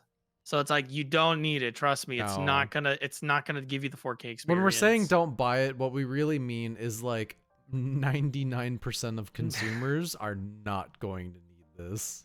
99% of you don't need a $2,000 graphics card that is going to give you diminishing returns on 1080p gaming, which is what most of you are doing. Yes, it is. Like, not saying don't buy it. It would be funny if you didn't and this bombed. But like, you don't need it. This is priced this way so that they can sell 30 series cards and get rid of the inventory they surplused. And then because they knew a shortage was coming, so they built a bunch of cards, and then now people aren't buying anything because people still aren't ready to buy anything because there's a recession coming, and now there's probably going to be another shortage. Yeah, which is why these cards are so expensive. Yeah. I think it's because funny. they don't want people to buy these cards. It seems. I'm rooting for Intel. Maybe better luck next time. Well, they knew they said that these were not going to compete with the new stuff. Yeah, but you could. But also, even some of it's kind of underperforming from what they were saying it would. Perform. Yeah. But I mean, that's what I'm saying. First times. Next time. Yeah. You're gonna. And AMD's cards still haven't come out yet. We still haven't gotten like the benchmark tests for the new AMD cards, and those might be good because. The 30 series stuff was pretty competitive. I've got a AMD processor. That thing rules. So I don't know. Team Red. I might toss my Nvidia card out and put my Radeon in there with my AMD processor that's already in there. I am talking to a friend who I don't want to name, stream regular, but I might be buying a 30 series card off them. Depends. We gotta figure it out. But if I get that 30 card, I'll probably not upgrade my GPU for years. Because I don't like my 2060 is starting to get outdated. Most things it's still fine. The kind of games that we play, it's fine. Like I can still play Cyberpunk. I'm fine. Yeah, I haven't tried Cyberpunk on my PC, but it runs on my Steam Deck pretty alright. So 1080p. As long as it does things in 1080p, I don't care. But I could use a 30 series card. That being said, GC, yeah, you want to wrap up? Yeah, let's do it. All right, what do you got working on? What are you doing? Well, I am. How's your video schedule? Yeah, I am 5 videos away from being done, and it's quickly going to become 4. I'm actually capturing footage for it once we're done here. I'm gonna go pee, I'm gonna eat, and then I'm gonna do more footage capturing. It's looking great. I'm getting more confidence as I go. That's awesome. Please be excited. I am. It's gonna be great. I already know what I'm doing for next year as well. So while those videos are going, I'm just gonna start. Yeah. I have so many ideas. Yeah, we were talking about that, where it's like it's a really good thing, because like when you start putting them out, you can maybe take a little bit of a break and then just start on the next batch, and it won't be that long. Yep. Good workflow. What else? You looking forward to any games? Persona 5 Royal. Ooh, that sounds fun. That's coming out next week. Is it? That's next week, October 21st. 8 days. That's dope-alicious. Yeah, it's dope-alicious. What the fuck? I don't know. You need to go to bed. No, I'm gonna go watch Gundam after this. Oh, that's true. That's true. What I'm else also is coming hungry out? as fuck. Sonic's coming out soon. Oh. Bayonetta 3 is coming out this month. Where? Yeah. For spooky time? Mm-hmm. No, I'm sorry. There is a horror game coming out. I think it's called like Solaris or something. That looks pretty cool. I'm probably gonna check that out. There's a game called Wiki Arena that's a lot of fun. What, do you battle people for editing rights on Wikipedia? It gives you 2 Wikipedia articles, and you have to guess correctly on one of 2 things. You have to guess correctly if which article is longer, or guess which one has more views on it. I kind of like that. So I've been playing it with my stream, and that's been a ton of fun. I'm pretty sure we're playing it tomorrow. Oh, okay. We should actually do a stream where we do that together, because that is so much fucking fun. I'm always down for a gimmick stream. Yeah, it's so much fucking fun. But yeah, so that's coming out October 25th. It already has a free version, but the Steam version is gonna have like more stuff in it. Okay. The dev showed up to the stream I was playing it on. Really? And he was taking notes, because he was like, oh, it's cool. You're letting your chat like bet channel points on which article is longer. He's like, I'm working on Twitch integration with the game. So that was really cool. That's awesome. And then and then Potionomics comes out. I heard on about the that a little 17th. bit. Yeah, it's the game that looks horny as hell, but it's not. Just the art style. Yeah, the art style looks horny as hell. It looks like some SFM shit. Let's see. You run a potion shop. It's great. I'm going to pull up the RPGs list, courtesy of RPG site. Yeah, and that's me pretty much. Everything else, I mean, yeah, that's pretty much it. Triangle Strategy comes out on PC tomorrow? I thought that was already out. also thought that was already out. Yeah, that comes out tomorrow. What a great full circle we've come. Mm-hmm. We started with the Square Enix shit, and now here we are again. Let's Great. see. I know Uncharted, the Legacy of Thieves collection comes out. Is that the one with the ports of the remaster trilogy? It is Uncharted 4 and Uncharted Lost Legacy. I thought the game was already out. Guys, fucking just port the trilogy. Not saying I don't want 4, but like, come on. Wiki Arena was so much fun on stream, GC. Hell yeah. Fucking Star Ocean the Divine Force comes out. Oh no. That sounds like money as well. I know Bayonetta's dropping. Harvestella is November 4th. Tactics Ogre is November 11th. Dude, on November 12th, I'm going to a wedding. I will literally be thinking about Tactics Ogre the entire time. Nice. Ys is coming out on Buy it PS5. and play it on your Steam Deck. No, I'm getting that on Switch. It's Okay. Tactics Ogre. I want something that's comfy and small. Steam Deck's comfy. Too big. Hurt my hand. Oh, dude, my Steam Deck dock comes in tomorrow. Oh, you're I'll gonna let have you to know tell how me it about- is. You're gonna have to stream that. I won't be able to watch because I'll be at work. But yeah, let me know the results on that because that pretty much would be the easiest like emulation machine. Go right into your capture card, make it real nice. I would just be happy to have a place to charge my Steam Deck without having to put it precariously on my table. Yeah, honestly, that'd be a Yeah. great use for it. I don't want to have to put it back into the carrying case every time I'm done with it either. I just want to lay it somewhere because that's like my biggest thing is that there's nowhere to just dock it. So I'm gonna let you know about that. I'll probably show it off on stream. By the way, all my stream regulars that are here, all the real ones. The rest of the year's pretty stacked. Yeah. Dude, next month, like Pokemon, Front Mission, Tactics Ogre, Harvestella, Advance Wars. if that happens.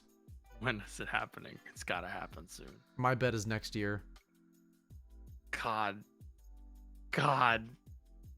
What else is coming out next month? Oh, dude, in December, Crisis Core. December is another booked 2 days year. after my birthday, Crisis Core Dude. comes out. Dude, My actual favorite Final Fantasy. you like December for Square Enix in particular, they have 3 Stacked. games going out. Romancing Saga Minstrel Song. Romancing Saga, Minstrel Song, Dragon Quest, Treasures. like, and Yuji Horii New for my birthday. Crisis Core, 3 games, all of which I will be playing on my Switch. And I'm sure everyone will know when they come out. Yeah, These 3, yes. Minstrel Song, but like the people who like Saga fans are diehard Like- Saga fans, and they will know. Saga will know. Saga fans, they Saga show will up. know. If I do a quest perspective on the Saga series, that'll be the slogan. That would be It'll fucking. be- You should It'll do be that. Saga will know. When are you going to like stop Yakuza? When I catch up. Same thing with Dragon Quest, where now I just whenever a new game Okay. in the main line comes up, or You like just a make big it- one, I yeah. do a video on it. All right, I'm Fair enough. smart. fair enough. It goes from being retrospective content to brand new release date Mm. content. It's fun. I'd It's love to nice. see you review all the Saga games. I think some of the earlier ones would melt your mind. I will literally go, I don't know what's going on. No, I know about the Chainsaw Secret. I still think those games are kooky. I can't get through them, but I respect people who can. I watched a friend who played through all of them. The original ones. Like not the original ones, like the Game Boy ones, but yeah. Anyway. Yeah, Minstrel Song is a remaster of a remake of the first Saga Frontier. It is Romancing Saga, and it fucking whips. That game rules, and I can't wait for this remaster. I But can't wait. now that we've finished up our Square Enix chilling, Mhm. Is it time? it is time to call it quits.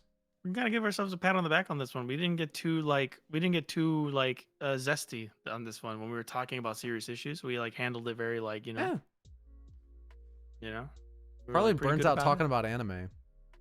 No, we got hyped talking about anime, and then we went through a very constructive and productive. I'm very proud of us today. I'm proud of you as well. listener. sticking with us, listener. Yeah. Remember, go watch Gundam 00. Do That's what the- you want. That's the message of the whole podcast. Whatever you do with the rest of your day, make sure you're vibing. Just don't be evil about it. Sure. If you see breast milk in a fridge at an office, you should Why? not. Your first thought should not be, "I'm thirsty." It's like the You more sh- you think about it, the you- worse it gets. There should be other thoughts. There's a tap. There's a sink in There the should be a kitchen. priority list. like why would you drink breast milk over water? Your first thought should be, "Oh, I've got to go back to work. Why would I care?" The hierarchy of needs. It doesn't even taste good. It tastes awful. Human milk should not be high up on the hierarchy of needs. Someone's baby needs that. That baby should have had that milk, and they don't get it anymore. Was it worth it? Every single person who, you know what? Phil, that's probably why Phil acquired it. Phil was like, I've heard you got some good milk. Is this where I can get the milk of the goddess? James isn't giving me milk anymore. I need milk. This will save the Xbox. He's holding up the bottleneck. Like, yes, the eternal fluid. Hand me my chalice. Of course, a breast milk cooled Xbox. That's what I need. Now we are developing the Xbox Series Z. Someone get me Metric. He'll know what to do with this. And the Xbox Series Z, we've offered a brand new form of cooling. Harder working graphics cards, cooler cooling. We present milk cooling. And it's just like just white stream just going through. You're fucking... Xbox loves mommies. And we love mommy's milk more. Let's interview 2 people at gunpoint and show them in our clip. I guess it makes it called thanks. The Xbox Series S, the Xbox Series X, and now introducing the Xbox Series breast. I would say the Xbox Series M. Milk! And he just starts drinking a whole glass of it there at the press conference. He goes, oh my God, he loves it. And everyone's like, I think Xbox had a good showcase this year. I mean, really good. I mean, like the Forza demo was really sweet. I wonder how fast they can get those cars running it. Everybody just like completely like blots that moment out. Oh my God, Persona 1's coming to Xbox. That's pretty cool. That was a good show. Oh my God. If you've made it to the end of the podcast, please remember to comment, and this is the VOD people only. Please remember to comment in the comments, boy, I could sure go for a glass of milk right now. So that way we'll know if you've actually watched it. Yes. We'll know that you were here or that you watched it. If you write, boy, I could go for a glass of milk right now. Yep, that exactly. So I expect to see some. With an exclamation point at the end, just one. Emoji exclamation point. The little red one that goes, whoa! Whoa! Yeah. So, I am seriously crashing hardcore. Yes, you are. As I do. It's bedtime for baby Cullen. It's Gundam 00 time. I could go for some milk. I could really go for some milk right now. How about you, Cullen? What I could go for is eggnog. Ooh, yeah. Dude. That reminds me, I gotta make some coquito for Christmas. Dude, okay. Not to tangent before we end. I have this thing with eggnog where it's like, I'm like the Groundhog Day in terms of my love of eggnog. Every year, I will have I will buy eggnog at the store, and I will bring it home, and I will open it, I will pour myself a glass, and I will take a sip. If that first sip is good, I will buy eggnog for the rest of the year. You're a groundhog. I am a groundhog. If that first sip is bad, I will go, I'm not feeling eggnog this year, and I will just, because it is like... Have you ever made your own eggnog? No. Did you know that it is remarkably simple? You should try to make your own eggnog. I don't like the innuendo here. I don't like this. You got to put a little something in your eggnog. You would love making your own Might I suggest eggnog. A little bit of breast milk for your eggnog? I bet the Christmas party goes terrible at Blizzard every year. Man. What's in this? We raided the fridge a year ago and we kept some. That's how you make eggnog, right? But no, like I got some like eggnog at the store. I have this like local milk thing. I think I talked about this. This is a throwback. Remember orange milk? I went on a rant about orange milk. I don't think it's in the current podcast line, but I was at the store and I saw that like I went to check their milk section and they had their own eggnog and I was like, It is pricey, but you will be the groundhog litmus test of the year. And it banged. It banged and camed. And I was like, all right, it's an eggnog year. Fuck yeah. Everyone go out and check out your first cup of eggnog and see if it's an eggnog year. I'm actually not huge on alcoholic eggnog. Oh, I'm a drunk, so I love it. I haven't had anything that's good. So I need to try good alcoholic eggnog. Gotta make your own eggnog. Maybe. Gotta make your own eggnog. Gotta put some good rum in there. I got a bit traumatized once. Not really. Calm down. When I was a kid and my parents were preparing a Christmas party, like a really big Christmas party, they had this big tub of eggnog. I was like, hey, Cullen, come here. Taste this. And they fucked you up. And I took a sip. And I was like, yeah. It was like, all right, the eggnog's good. Perfect. My dad did a similar thing to me. Oh, here we go. Where it's not gonna be a long one. Where I was like, did he do the Budweiser the Coors Light Diet Coke trick? No, it was much meaner. Okay. We were camping, and he was like, hey, Cullen, come over here. I want you to lick this battery. What the fuck? Why? Because he was like replacing something like electrical device, and he wanted to know it still works. Yeah, he wanted to know it still works. Like, motherfucker, lick this battery. I was like, okay. I was like, it's like it works. What the? It was like, don't lick battery, son. I was like, okay. That's a weird way to teach this lesson, but all right. My dad's a bit swell. That's so funny. Apparently, I might have chips, and my dad might have sent me chips. Ooh, go check the mail. I will have to go check my front porch. Yeah. Which I will do now that we are wrapping up. Bye-bye, everyone. We will see you in 2 weeks from now, when hopefully we don't have miserable, terrible news to talk about. We will see you in the next episode. I will try not to talk about anime for an hour and a half next time. Bye-bye. That was really fun. They loved it. Aw, thanks. Bye.